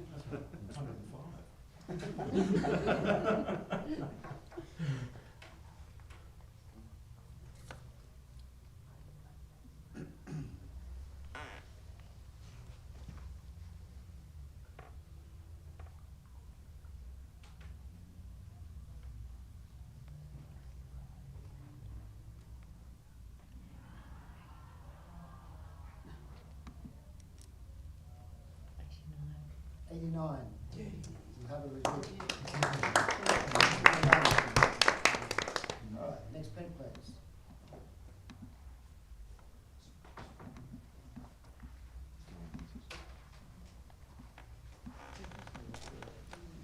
We have a comment. Yes. Rebuilding the forest one tree at a time. Unchopping a tree. Unchopping a tree.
Print scores 82.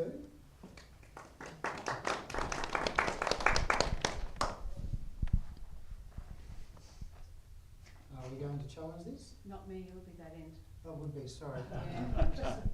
Throws me out. Yes, of course they have to come up. What a fantastic narrative.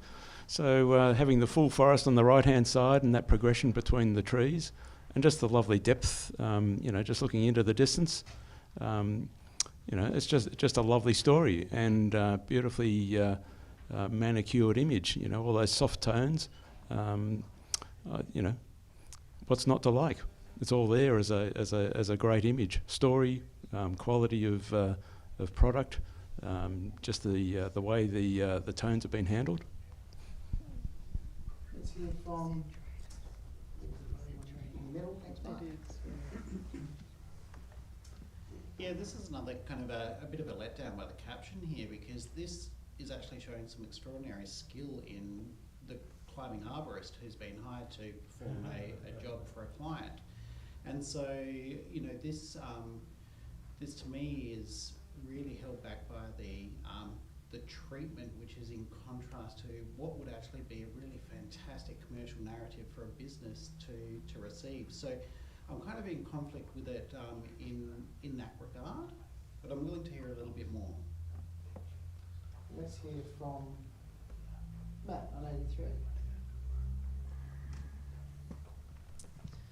The story in the image is fabulous. When you're talking about rebuilding or unbuilding a tree and going from left to right, seeing it, and when you actually understand, reading that we're putting the tree back together with the forest behind and this guy swinging off it as he's rebuilding it. And to me, I think the only thing that I wanted to bring it up more for is the treatment in the sky. It just feels a little bit too pushed, a bit too contrived and forced. I think a gentler treatment in that would have helped the layering and the depth that we're building in it and feel a little bit more believable and want to be a little bit more believable than where it sits at the moment with that treatment. Okay. Anybody else have anything to add to the conversation? If you wish. Yep. Before you do, I just want to add that one of the things that I think we're looking for in commercial imagery is impact. We want to grab someone's attention, and that's one of the few images that I've noticed today that everybody kind of stopped to go, what do you mean? And the caption was so powerful as well in terms of what do you mean by unchop a tree, and how powerful a message is that in terms of rebuilding a forest. So And that was my point, because in that range that we're looking at is superior level of narrative, all right? And this is an image that has caught my attention, I haven't seen before, and is taking me to consider something else, which I may not have considered in the same way before. So as a piece of superior narrative, I think it's very successful. Yeah. Okay, Tim's on 88 is asking you all to just think about what you've heard, and if you feel so, you change the score to whatever you should. Otherwise, you leave it where it was. Up to you guys. So I stay? So you stay, so you resubmit yours at 88, everyone else can change if they choose.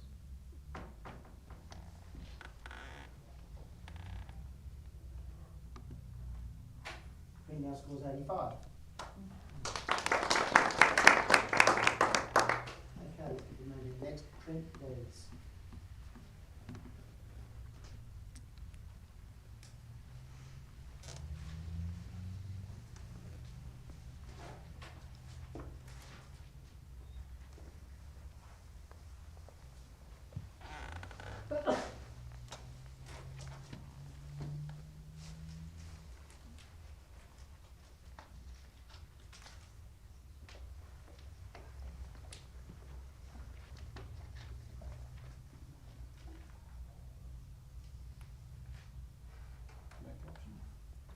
No caption.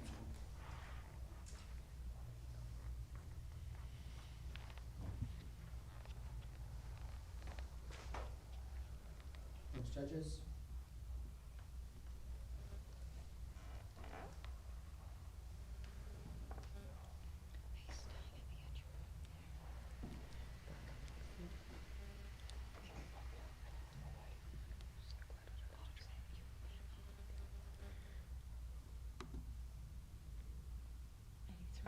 He scores 83.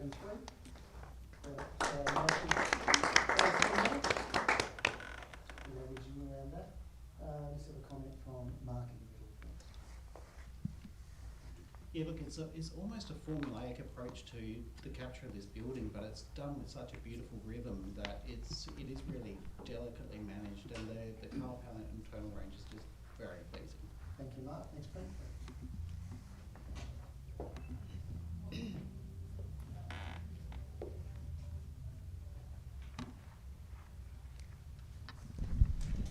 We have a caption for this one. Self-commission for electronic music artist promotional material.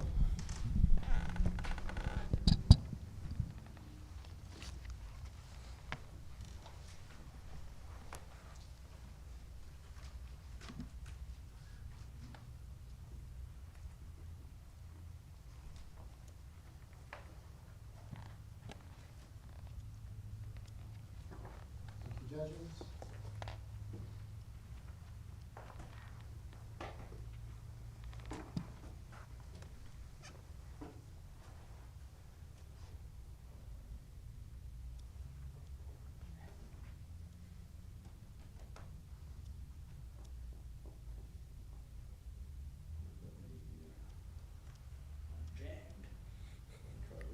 Just a refresh.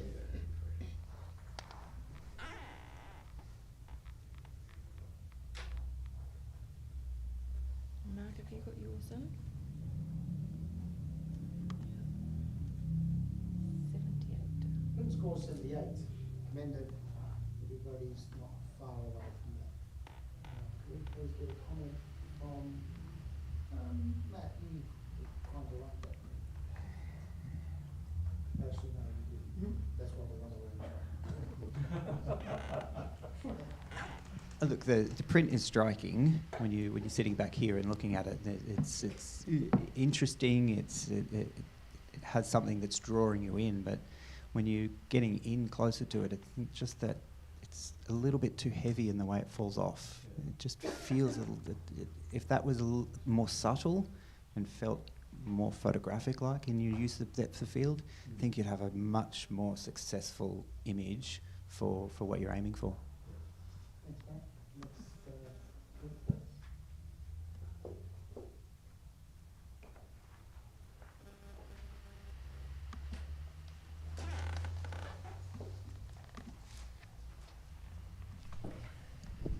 please. We have a caption for this one. A Visual Symphonic Commission campaign photography for the National Symphony Orchestra's 2020 season.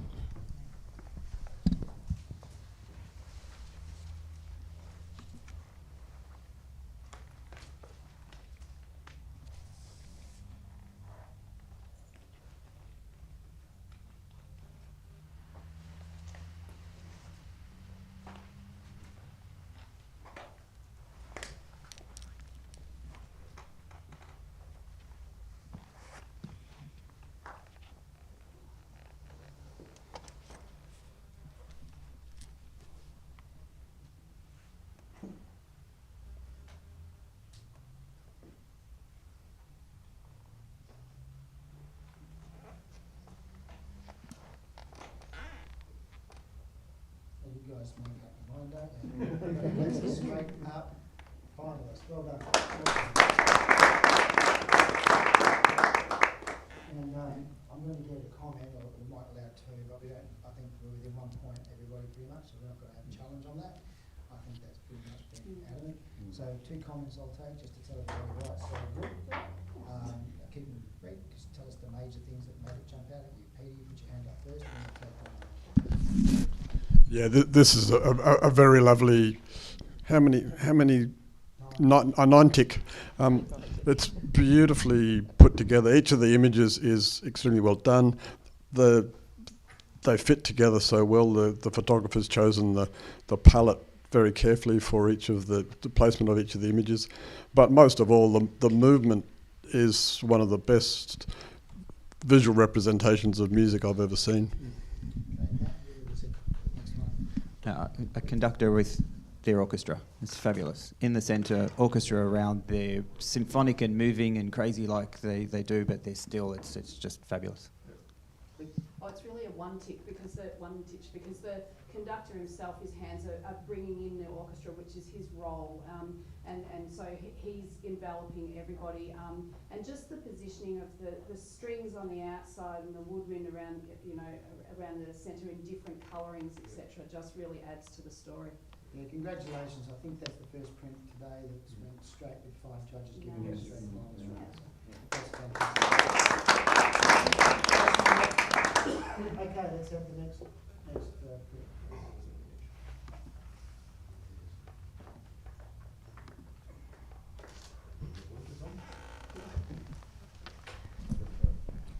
Yeah, I'll have Alan. Oh, no, Alan. He's not in this room. Let's have no, actually, I had Alan earlier today anyway, but we'll have the better version, Bruce. Save yourself. Okay. We have a caption for this one. The deck of the new headquarters of an Alice Springs construction company, commissioned by the architects Susan Dugdale and Associates.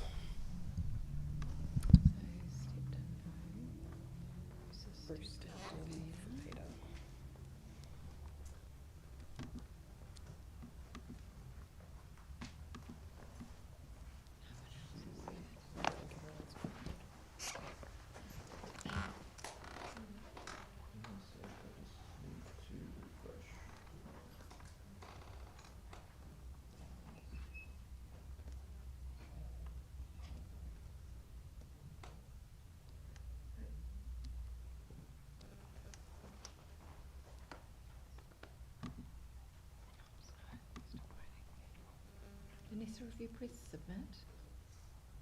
Sure. Thought I had. Sorry. Fat finger syndrome or something. 77. So we have a good solid commended print. Everybody pretty much there by 1. Let's have a listen to Tim. You go to 78. What was so strong about this? You don't need to make it better. Well, if this is a shot for the architect, I'm just wondering why the subject is the furniture. So to me, it's a lovely image, but even the way that the lighting is handled, the darkest part of the image is the centre where the furniture is, but the furniture hangs the image together. So what I'm actually drawn to is either down into the office area or to the building across the road. So I'm just wondering whether the building across the road is also by the architect. So interesting image, interesting composition, but the visual clues just aren't reinforcing the story. Okay, thank you. Next print. And we'll have a judge change while that happens, but that's the UK for break. Francis, would you try and see that through?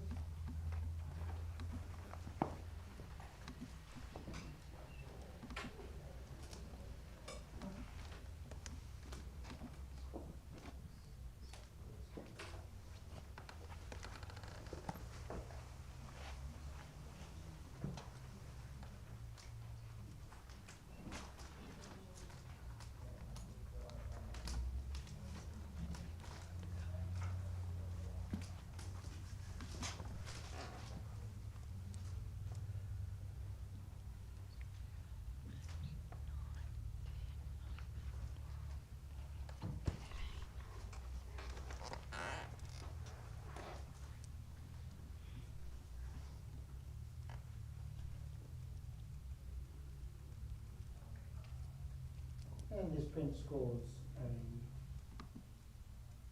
79. 79, yeah. Which gives it a very high commended. We'll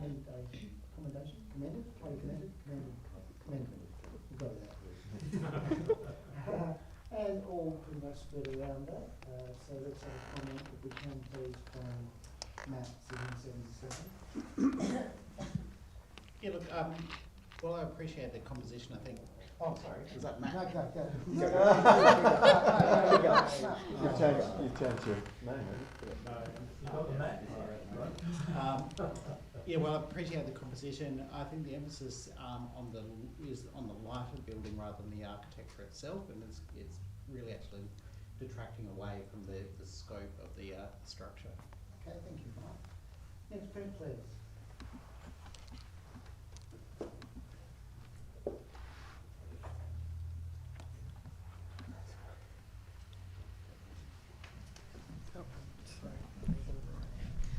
We have a caption for this one. Not every flower gets to bloom, but they are just as beautiful.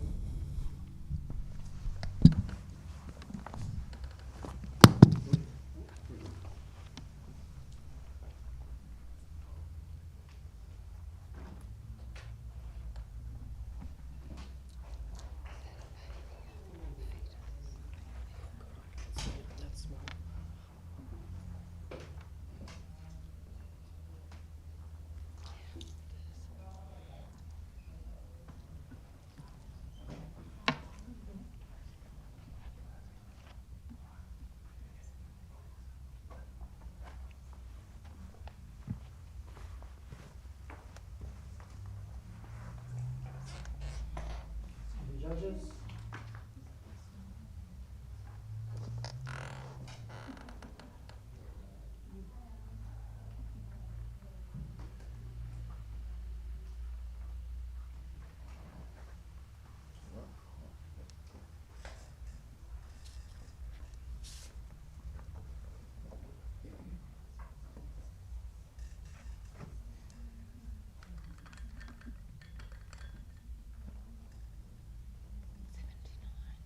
This print scores 79. And Jane from Francis on 88. Thanks, Francis. Yes, I just think, is that cricket? This has got an amazing emotional narrative to it. I'm blown away. It's beautifully crafted, and it is just so much to say about that. I mean, start with the bottom of the image, the two faces of the two unborn babies there, which you can see in the vase, and then it goes up through the two flowers up in the top part. It's just such an amazing strong narrative. There's so many details that will tell us more about this family, and I think we should have another look at it and just Let's have a listen to Matt on 17. Thanks for pointing those things out, because Francis, I didn't get any of that at all in looking at this print initially, or even standing there and studying it for a little while.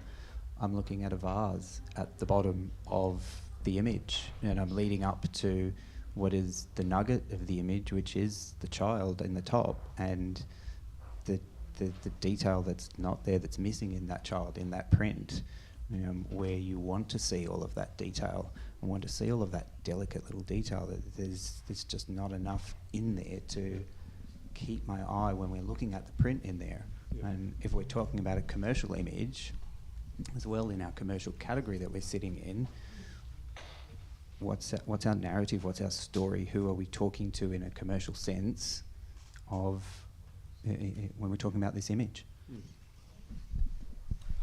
Tim? Yeah, I love the narrative. I think it's, whilst you can see the vases at the bottom, I think it's an urn, and it is the child who wasn't born, and that's what held me back, because the narrative is so strong. I get to the centre of the flower at the top, and I can't make out the detail of the baby. And if I could see the detail of the baby, I'd be up to 90. I was sort of in that space as well, but thank you for saying what the vase is, because I couldn't see it. I was looking for something else, but it's clear as day now I see it. The thing that got me is those flowers look like a block print, which means handmade, handcrafted. You are handcrafting, you're making a person, and this has not worked. That narrative is really strong. And initially I didn't like that the baby at the top wasn't as refined, but to go with your point about it not being refined, they never got to meet this person. This person obviously didn't come to this world in the way we were expecting. So it's got so much more emotion in that when you sit on it, that I think, yeah, I'm going to come up. Yeah, thank you for challenging this. Anybody else have anything to add? Yeah, I just want to bring your attention to the emotional narrative, and the lack of detail I think is deliberate. I think this is a symbolism. I think it's a very powerful symbolism, and I think it's about a journey, and about a journey that doesn't always end the happy days that people like to think it will.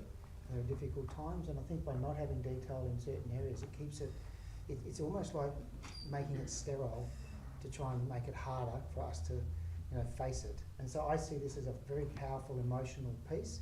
From a commercial aspect, I think someone asked, if you're talking about grief counselling, if you're talking about that type of area, what a wonderful piece that doesn't hit you in the face with something it's a flower, it's a vase, and it's very delicately bringing something forward, but without bringing in other types of, without bringing colour and other things in. It's simple, and yet it's an incredibly powerful piece of narrative.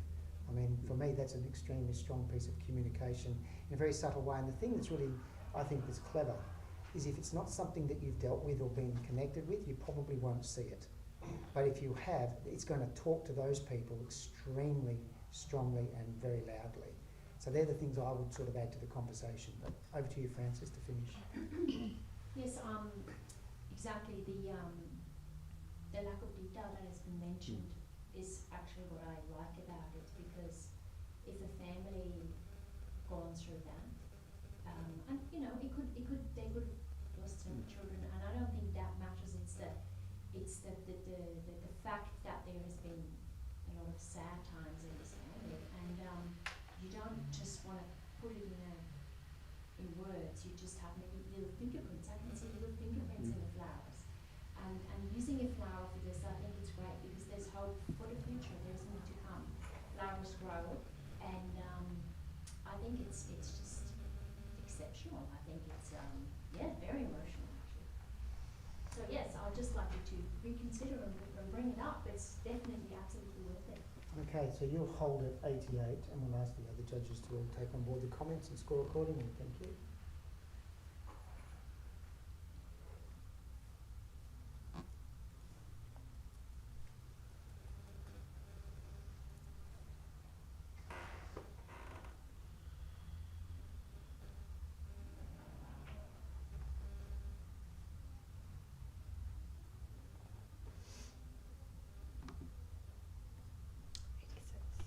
'86. Well done. Nice confidence too. Okay, next print, please. We have caption? No caption.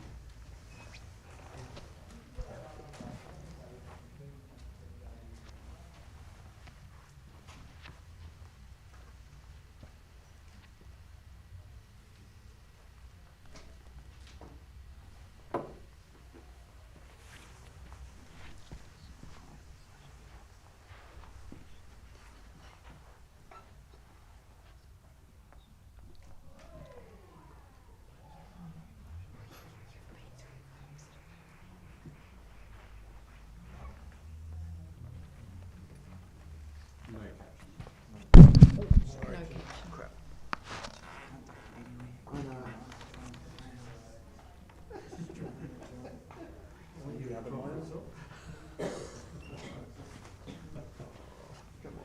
you, judges.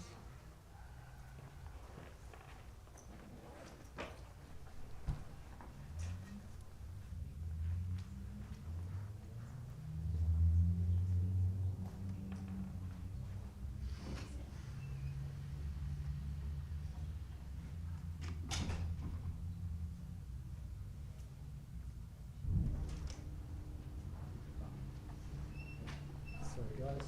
78, high commended. Do we have two people in the next range? We have an 88. So thank you, Tim. Challenge.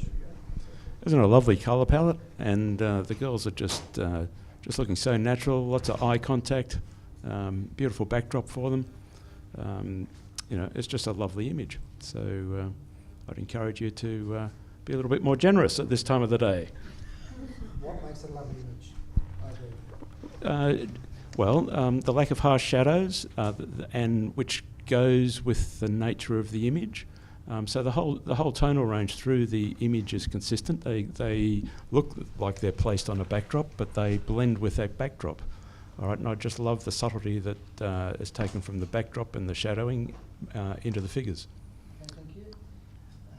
71, Matt. Yes, 71 out. Look, I'm at 71. Maybe it's a little bit hard, but it's has a high level of visual communication. There is some narrative there. There's interpretation of the subject, but I don't feel like the photographer has brought a great deal to creating this image. When we're looking at the print, that the girl on the right, the blue just feels a little bit wishy-washy in its highlights. It's not really strong. There's nothing to bring me up higher than that with the posing, with how they are, with even potentially how they lit. I'll just go to Francis, 82. Yes, I'm 82, and I thought it was very stunning portraits, and the expression of the girls is absolutely fabulous. Now, in terms of the clothes, of the colours, I think it's a very, very good choice in combination with the background. I think we probably need to try to see that image from a different cultural background. It is a commercial image. I can see as a very strong image that represents that culture in one way or the other, and the choices of the colours, they're all quite lovely, calm colours and bright colours, which might go for a special occasion in that particular culture. That's the way I saw it, so I just assumed that, so it's not necessarily the case, but I think it's very well done and beautifully printed. Did you still wish to talk? Yeah. That's fine. Yeah, look, I think you're absolutely right. We're being forced to see into that background through the placement of the subject. So we assume that there's a lot of emphasis on the culturally appropriate use of the elements within there. So I think a better caption would have really helped to elevate it for me. But what kind of, I think it's a commendable image, but the blue is very, it disconnects from the pastel palette of the rest of the image. And so I'm just kind of being held back that little bit by not only the caption, but also the use of colour. Okay, Tim, back to you.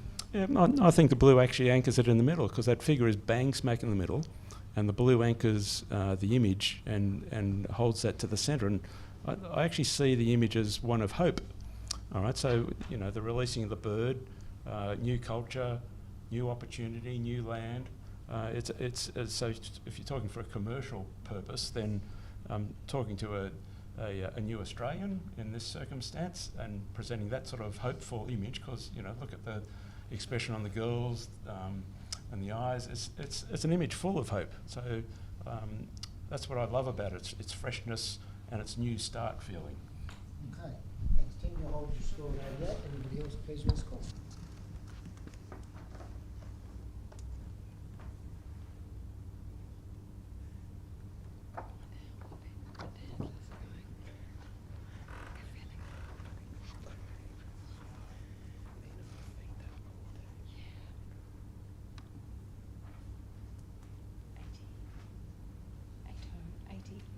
print score's 80.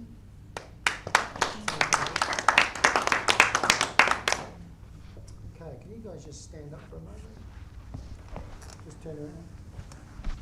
Okay, sit down. Next meeting, blood flow for the. It's that time of day, really. Put your hands on your head. This is the OHS Now let your backbone sleep. assistant. The power you will. Judges.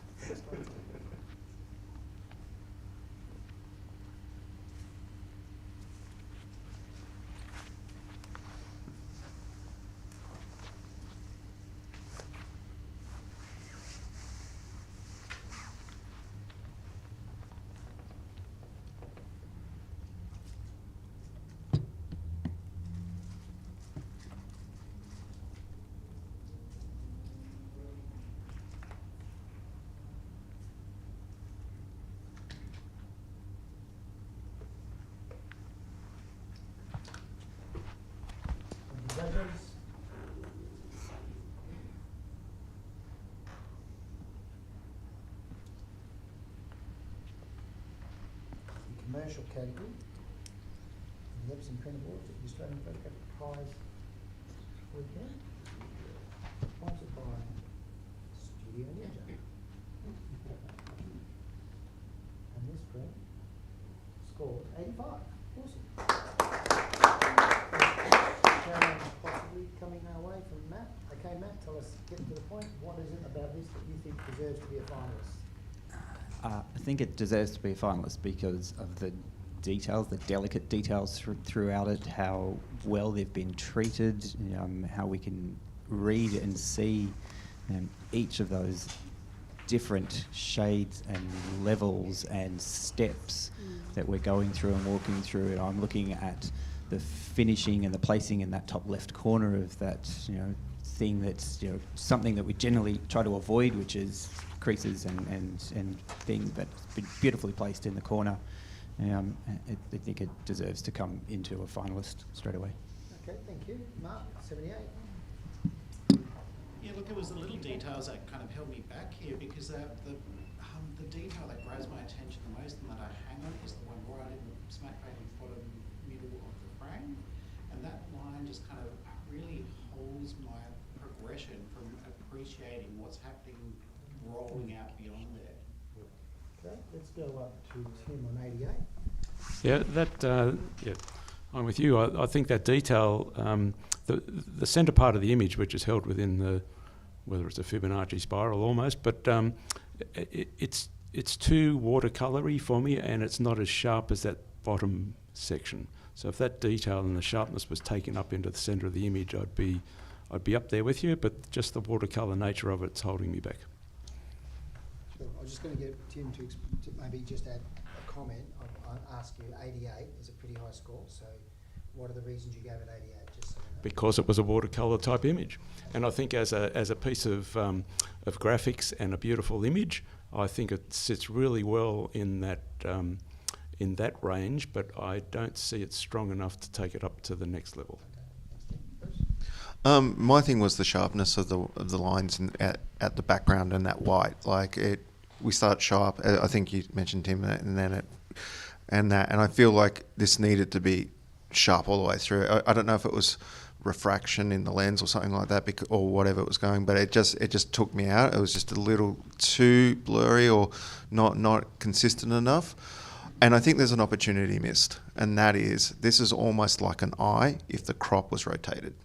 And that would just, with that blue and that pop, so I'm willing to come up a little bit, but I don't think it's in finalist range, unfortunately. I think it's semi-finalist. Thank you, Matt. Thank you. Yeah, there's maybe a bit of a smudge in the middle on the left, harder to see until you really study it. That bottom part and that crease, I think that lovely little play where it comes through that lighter piece of white into the darkness and down just shows you the step and the progression that we can't see in the print, but it's actually showing you that is a shape that's been beautifully treated to put into this curve that's just dancing and playing all the way to the ceiling. Thanks, Matt. Matt's asking you to consider his range of 90s. take on board what you've heard. Matt, if you re-enter your score of 91. Thanks, judges, rescore.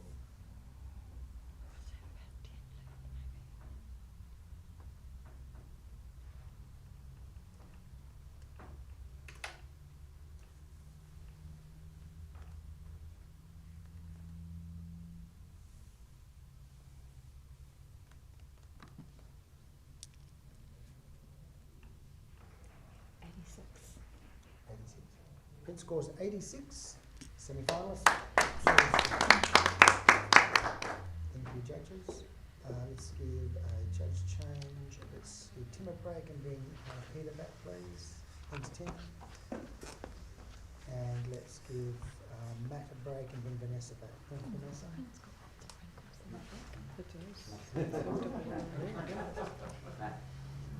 Matt. It's all right, my voice is probably a little bit. Okay, let's have the next print, please, and we'll get going, guys. Let's keep it moving. We're nearly there. Keep the energy up. Otherwise, I'll make you stand up and turn around again. You got chocolate. I can't eat that. That's a biscuit. Thank you. Thanks. Sorry. Caption with Oh, this? there is. There is, thank you. I'm getting a bit tired here. Renzo Piano's Paris Courthouse. Palais de Justice de Paris. Oh, I love the way you talk. Yeah, I wasn't going to ruin that with my Aussie accent. What do you mean by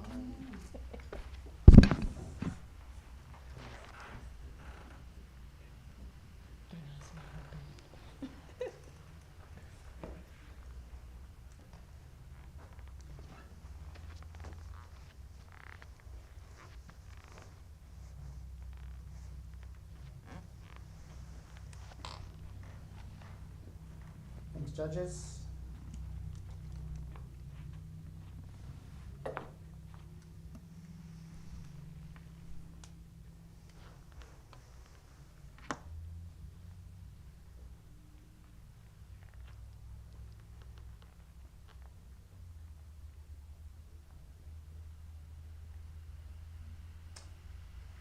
Scores 79. Yes, Peter, you can challenge that. Thank you. Grab this one. Do we have a challenge at 85? It's refreshing to see architectural photograph which describes the whole building and does it so wonderfully. I love the way the black and white's been treated. I love the ultra sharp style of treatment here. It really suits the architecture, complements the architecture in a way I think it should be rewarded. So listening to the person next to you, Bruce. Oh, yeah, cool. Grab that.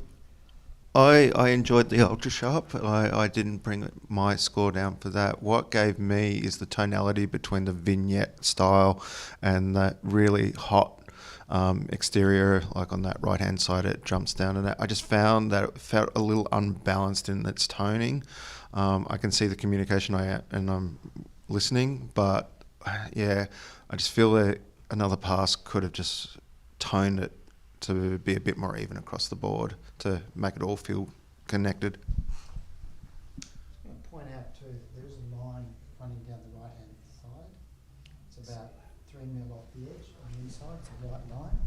Oh. Now, it's possibly a print during the print hour, which in the printer board should be considered, I assume, I believe. I don't think it's a scratch by hand. So just be conscious of that. I'm not saying that should change your scores in any major way or anything, but it's certainly be noted and considered. Sorry, Mark, you were going to say something? So we'll come back to you, Mark.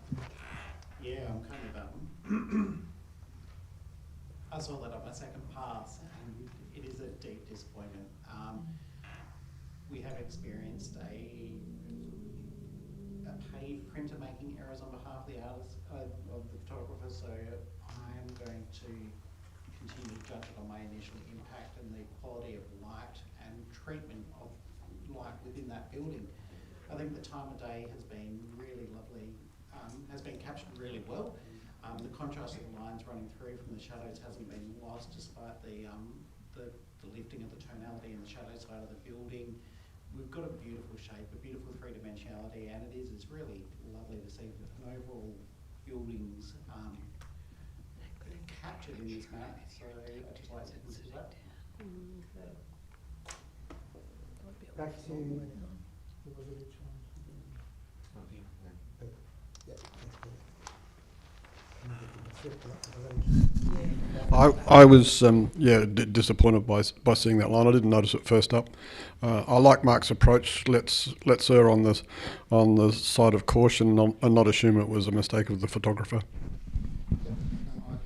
concur with that. Okay, if you guys you hold your score, you guys consider what you've heard and let's have a rescore. And you put yours back in at please, Peter, at 85. Everyone else can change the score as they see fit.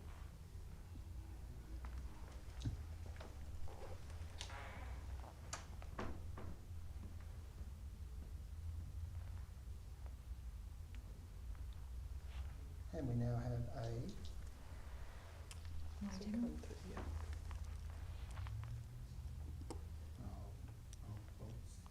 have a guess around an 82? 380.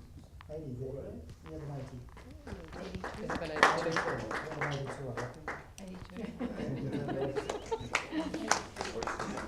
We have an 82. Next print, please.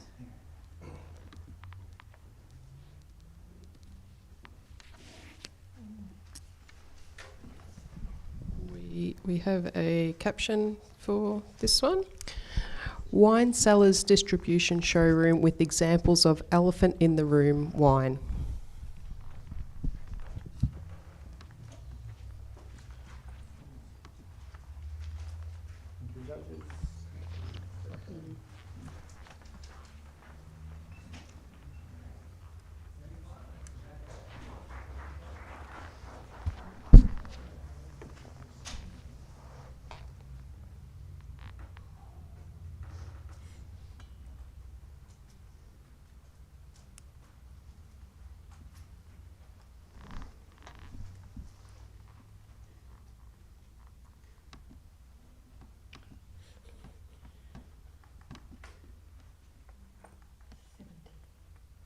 Score 70, all reasonably consistent there. I'm going to ask Bruce to offer some suggestions for how this could be lifted. Once I find a microphone. Really consider your lens choice, or if you have to deal with a wide angle which is going to distort the image, don't put your client's pride and joy in that distortion. Either try and correct it, which I know you've might have looked to correct the line of the bench, but you've definitely made the actual product itself look a bit out of kilter. So yeah, think about your client first and make some other decisions to help. Solid advice. Next bit, please.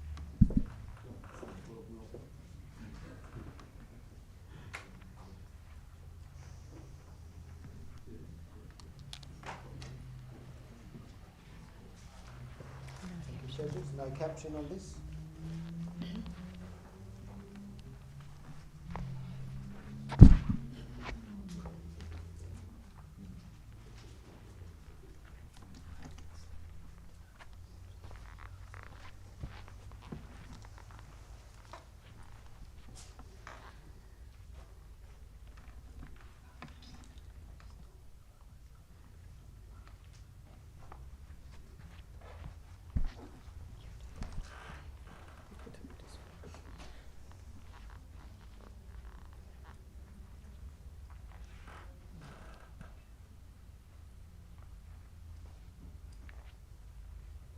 These judges, all about in.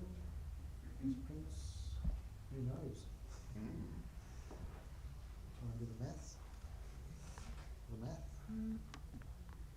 Print scores 81. 81. There we go. Yep, thank you, Vanessa. So this is really subtle in its colours and the way that that's been handled in the print, but at the same time it really says Australia by those harsh shadows, and there's just that slight yellowness to it that lets me feel that this is for an Australian company, shipping company or something like that. We've got possibly like that negative space in the front foreground is just perfect for text. The clouds also represent that, that Australianness to it, and to me it really speaks of beauty in a subject that may not always be considered that. Can we please have a comment from A well-made photograph. Congratulations to the photographer, and I like the mystery of why that the container on the right is floating. It's a little mental puzzle for us. But ever since Jeffrey Smart became pretty famous for his paintings of shipping containers, it's really difficult to make an original image of shipping containers, and I don't think this is one. I know because I've tried.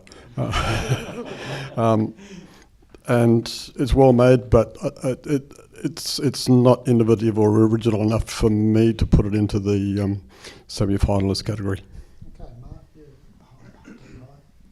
Yeah, look, I had this right up there because in terms of crafting a commercial image in this type of environment, to be able to choreograph a shipping container in the right spot at the right place when you've already framed up, you've got your symmetry ready to go, it takes an effort above and beyond just basic commercial photography. So on top of that, then we have the beautiful treatment in the print, the choice of contrast, the management of that time of day has been really beautifully handled. So it's got a really lovely tension about it and a beautiful balance. So I think it's really worth considering coming up just a fraction.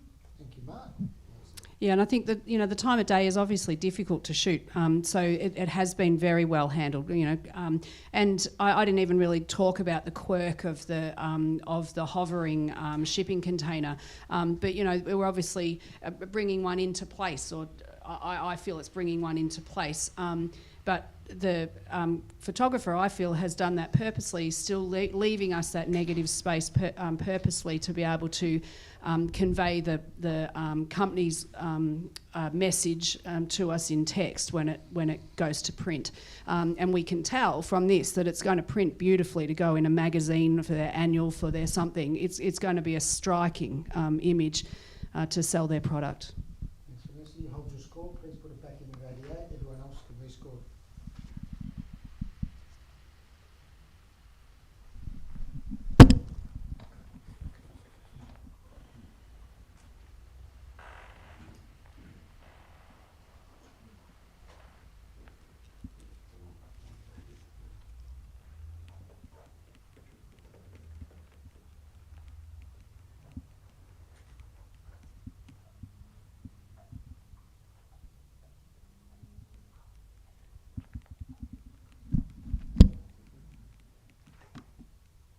Peter's what? 83. I was late. Oh, 83. 83. Semi-finals. And let's next print, please.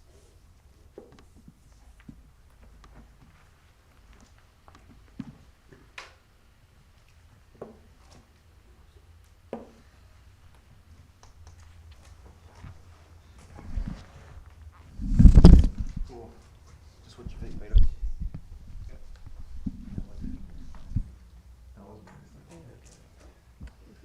That took a while.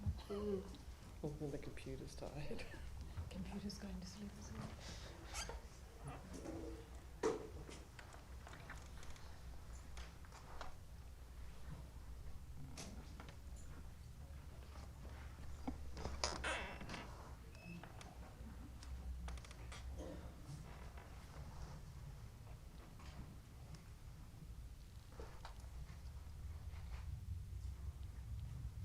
It might be quiet in here, but I can assure you there's a lot of energy floating around. People are pumped, some great images right through.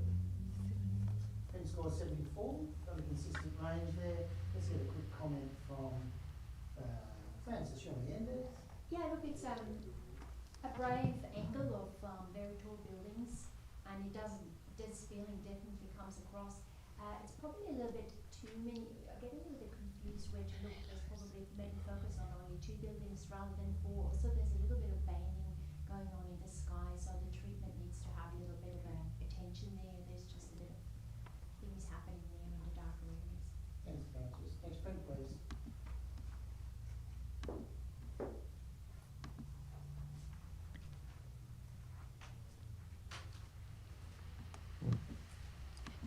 Judges. We have a caption for this one. Personal branding portfolio image for professional dancers.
Sure.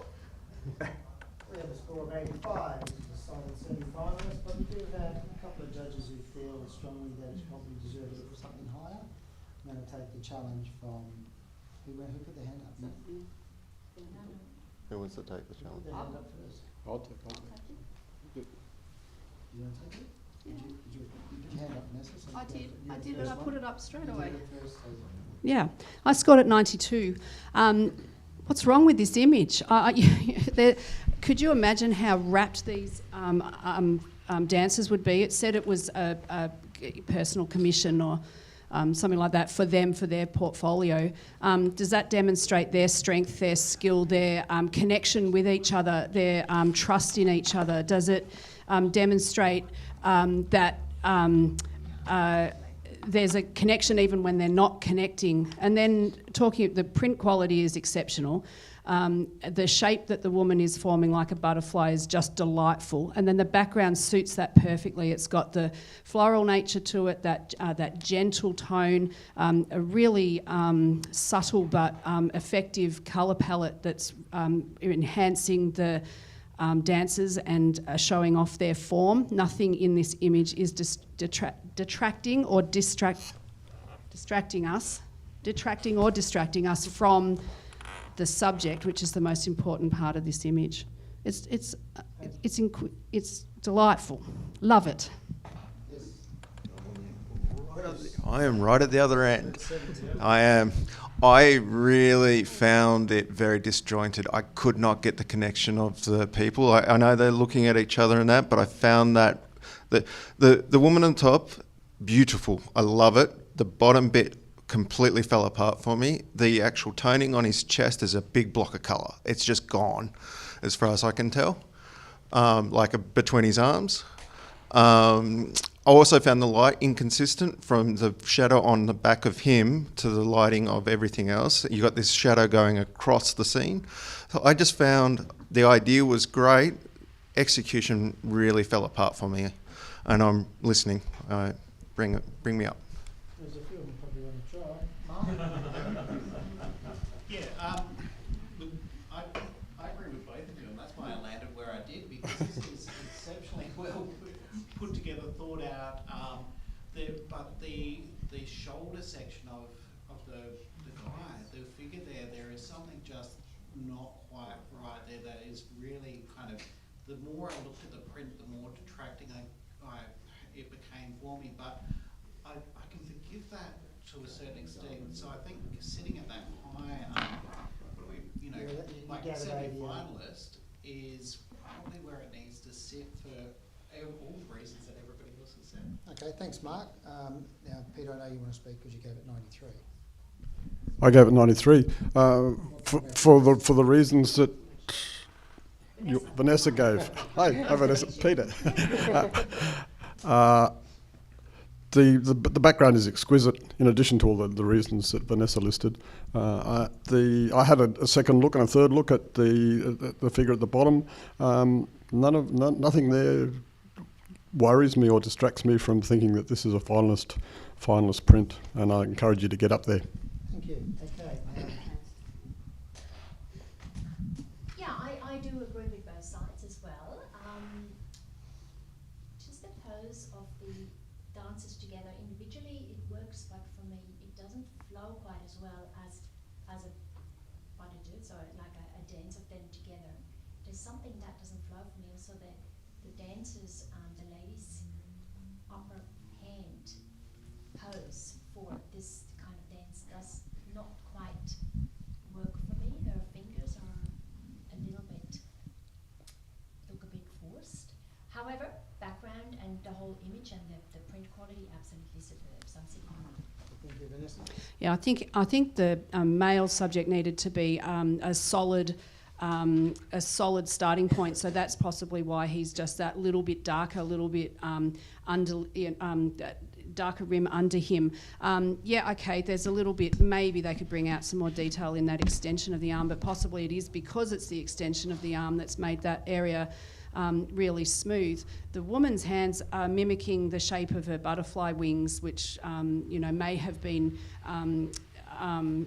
teased out a little bit more in post-production to make that shape. So her hands were giving the guide to where that was going to sit.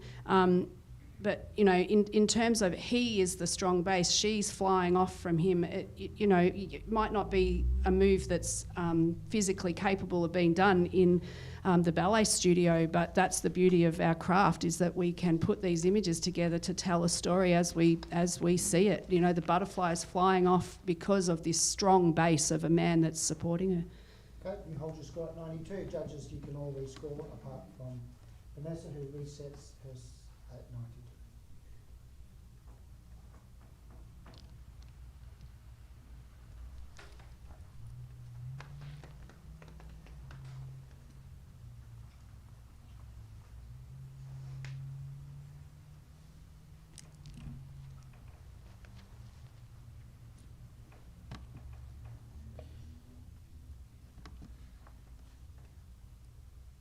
Queen's now scored 88. Well done. Professor, shuffle back the judges. There's been Mark, I might give you the rest of them for a while. Matt, you're going to jump in. And who else has been there for a while? Bruce? Yeah. Thank you. And Tim, if you jump in there next to Peter. And next print, please. Thank you. You guys jump straight in, have a look at this print so they can continue. Put your scores in.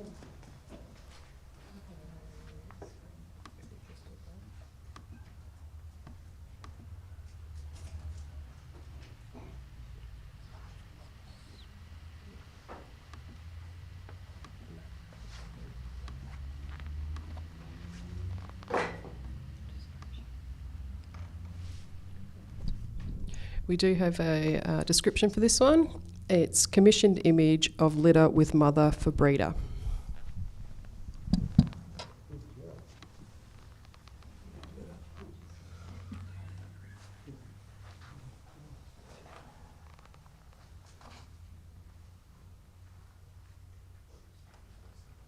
Thanks, judges.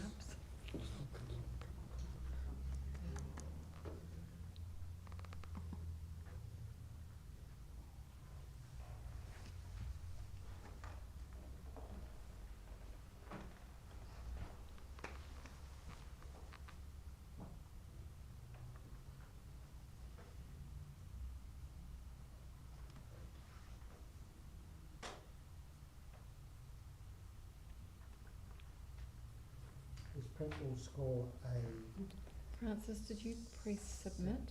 semi-finalist. Sorry? Did you press submit? Yes, they're all up. Oh, sorry, ours didn't come up. Print scored a 70, sorry, a semi-finalist, and I'm guessing it's going to be around about the 84. Yep, there we go.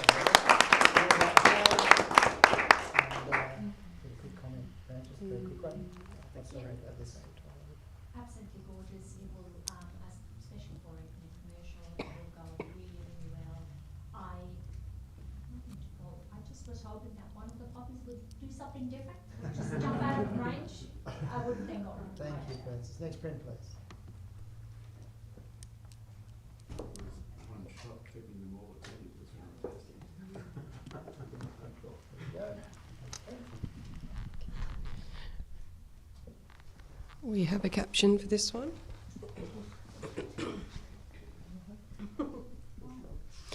Architectural detail photograph of data centre building in Canberra. Don't, that's just a little. The print. Sorry, can you read that caption again? Sure.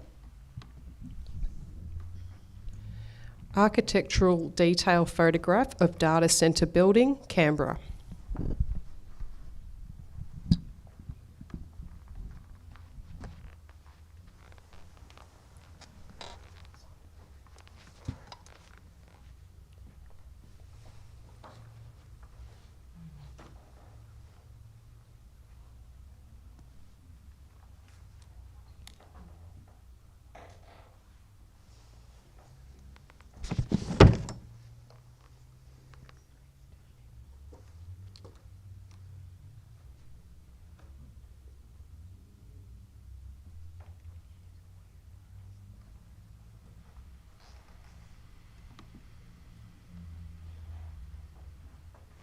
Judges, this print is going to score an 80, right in the beginning of the semi-final range, which is fantastic. And we'll just get, Tim, quick comment. What makes this such a powerful image? You have a background that has dealt in architecture. How do you make a data centre look interesting? So they're usually just concrete boxes, so they've had to be quite selective and eke out the detail to actually find the composition. So it's well done, simple composition, centred with that concrete panel and joint in the middle. Got the foreground with the fence, and that little tweak of colour there just gives that little nugget for us. Thank you, Tim. Next print, please.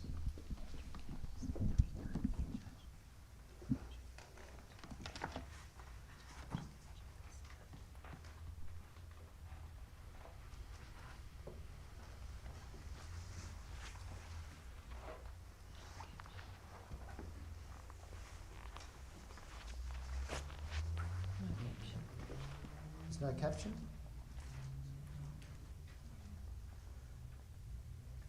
No caption.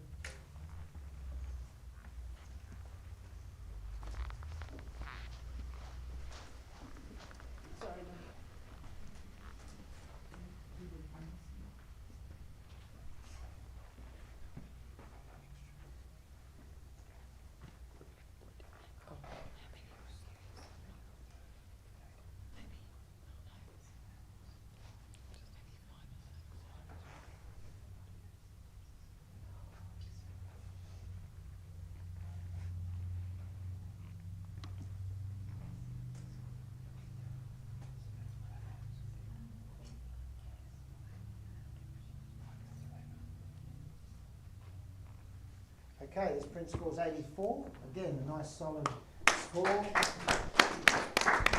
But Tim is the but. That's it.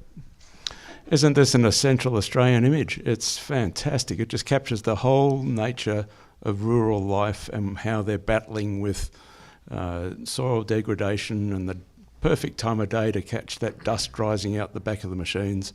It's just such a fantastic commentary on rural life and captures it so well.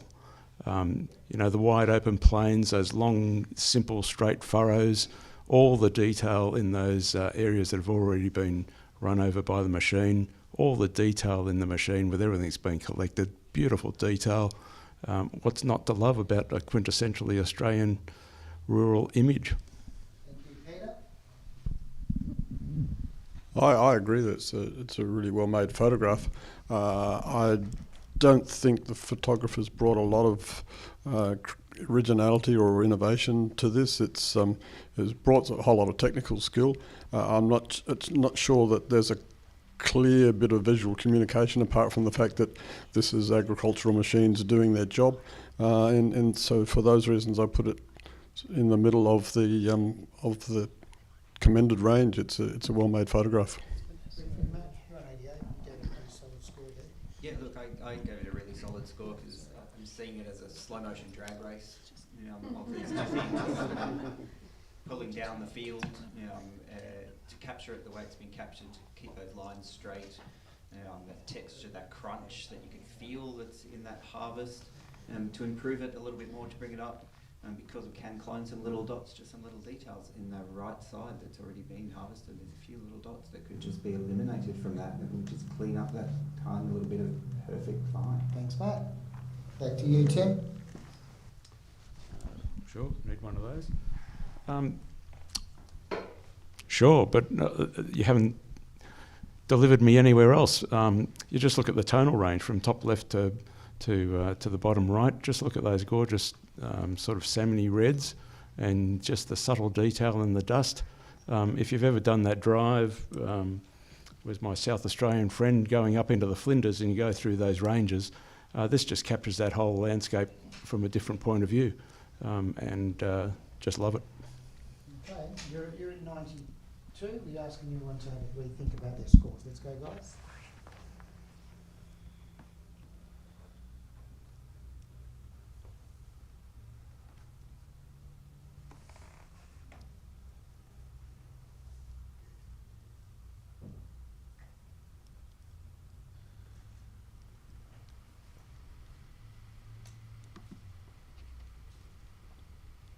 Print scores 86. I would send finalists.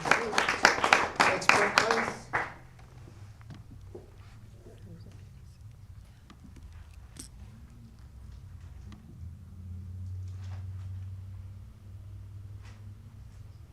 Just coming to the close of the few more prints of the commercial category in the Epson Print Awards, day one of the Print Awards at the Australian Photographic Prize. We're in sunny southeast Melbourne. I'm assuming there's sun. I haven't seen it for 20 Weather. Is there a caption to this one? Is there a caption? No, there's not. No caption. It was meant to be 20 or something.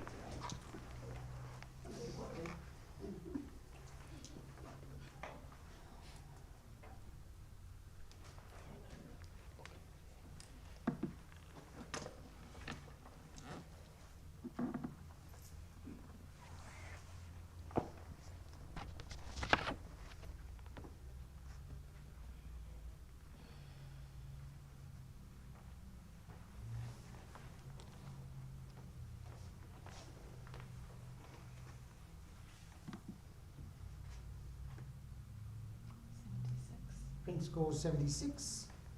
Just down the middle of the commended range. Can I get a comment, please, from Peter? Or microphone? A high quality professional photograph. Client might really like this. I'm not sure what other commercial uses it could be put to, but graphically strong, printed really well. The details are there where you need the details. So high level photograph, not very high, not very high impact, but a good well made photograph. Super quick. Yep. Super quick. Just to crop that bottom. There's a couple of little extraneous feet out that would also eliminate some of those weaker dots. Thank you. Next print, please.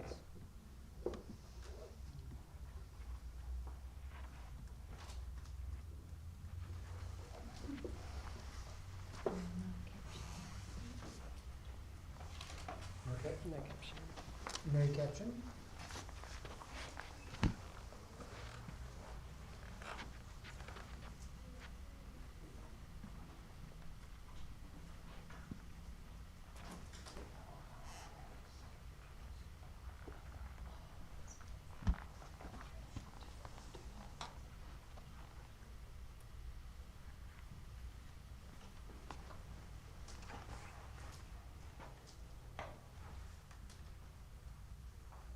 Judges.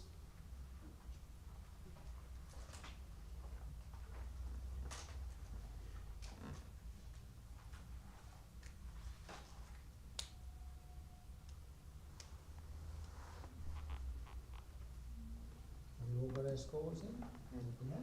Okay, the computer's over the vote and it tells us that we have a 77, which is commended, and we have everybody not far away from that score. So let's get a comment, if we can, from, I want to ask Matt, what could be done to take this a little bit higher in your opinion? Looking at it, I think that just feel like there's just a few too many distractions in it. There's a couple too many things going on at the top to add to that story. That little peaking street light or whatever it is, I think that's the little key to it. That other leafy stuff just feels too distracting in that image. Without that, you've got that nice little wink of an eye in there. It's cute. Okay, thank you. I like that. We'll finish off with a wink. That's the last one of the day. But it's not quite the last one of the day, but essentially that's where we've got to. We're about to do reviews. I'll just remind some people who entered that there were some images which were not deemed, we couldn't live stream them because of the content, so that because we have an open general audience. I understand. So there were some people today that may have been watching earlier in an earlier category or something that may have wondered why they didn't see their print. It will be judged. It's just there's a couple of images that get judged, not on live stream. We'll do the reviews. We'll also find out on Sunday night who the winners are. So thank you. Wait for the reviews and we'll go from there. I'm just filling in the time while we... we're ready to go for reviews with you. Are you guys ready to go for reviews? So I'm just going to show you this print just before you show it so they can see it's the same one they can see. We've got your little tags. Have you all done this today? Yep. So I'm going to ask you to call out the score. 50-50 chance. She'll call out the score and you can just yell out if she's wrong. We're asking judges to come up and have a look and tell us if this should go up to 80. Yes or no. I'll get you to have a close look.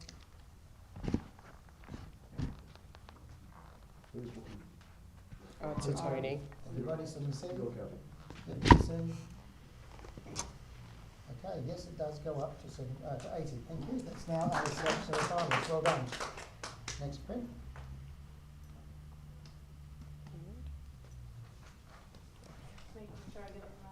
That's okay. Take your time. Bring the print.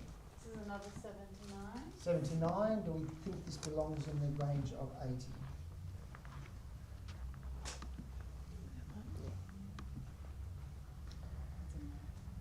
So let it know. No, it doesn't. It stays at 79, so it is a high commended. Thank you. Next.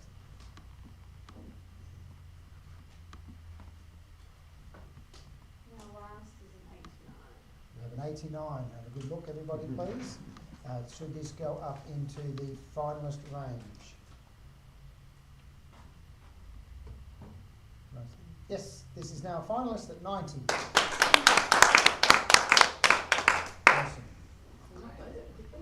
Is that it? That's it. All right, now, if I can just make sure the judges don't run away because we have to sort out a few things like people and we may need you. But if you'd like to take a 5-minute break no more, to have a quick pee stop or whatever, and then if you are a judge, if you can come back here or be around here so that we can call you, that would be fantastic. And guys, just judges, can I ask you Tony, yes. can you wind up the online? Oh, sorry, everyone's waiting. Okay. Those of you in Iceland who are getting ready for dinner by now. I just want to thank you for listening in today to the Epson Print Awards. We've done the creative category, we've done the commercial category in this room, landscape, pet and animal, and wedding. We're in the other room. Tomorrow there's more great judging to listen to. And I want to thank our judges, our print handlers, and the people behind the chair there that have been keeping things on track as much as they can. And thank you for listening. We look forward to seeing you tomorrow. And thank you to all our great sponsors today, particularly Epson, sponsoring the Print Awards. Thank you, guys.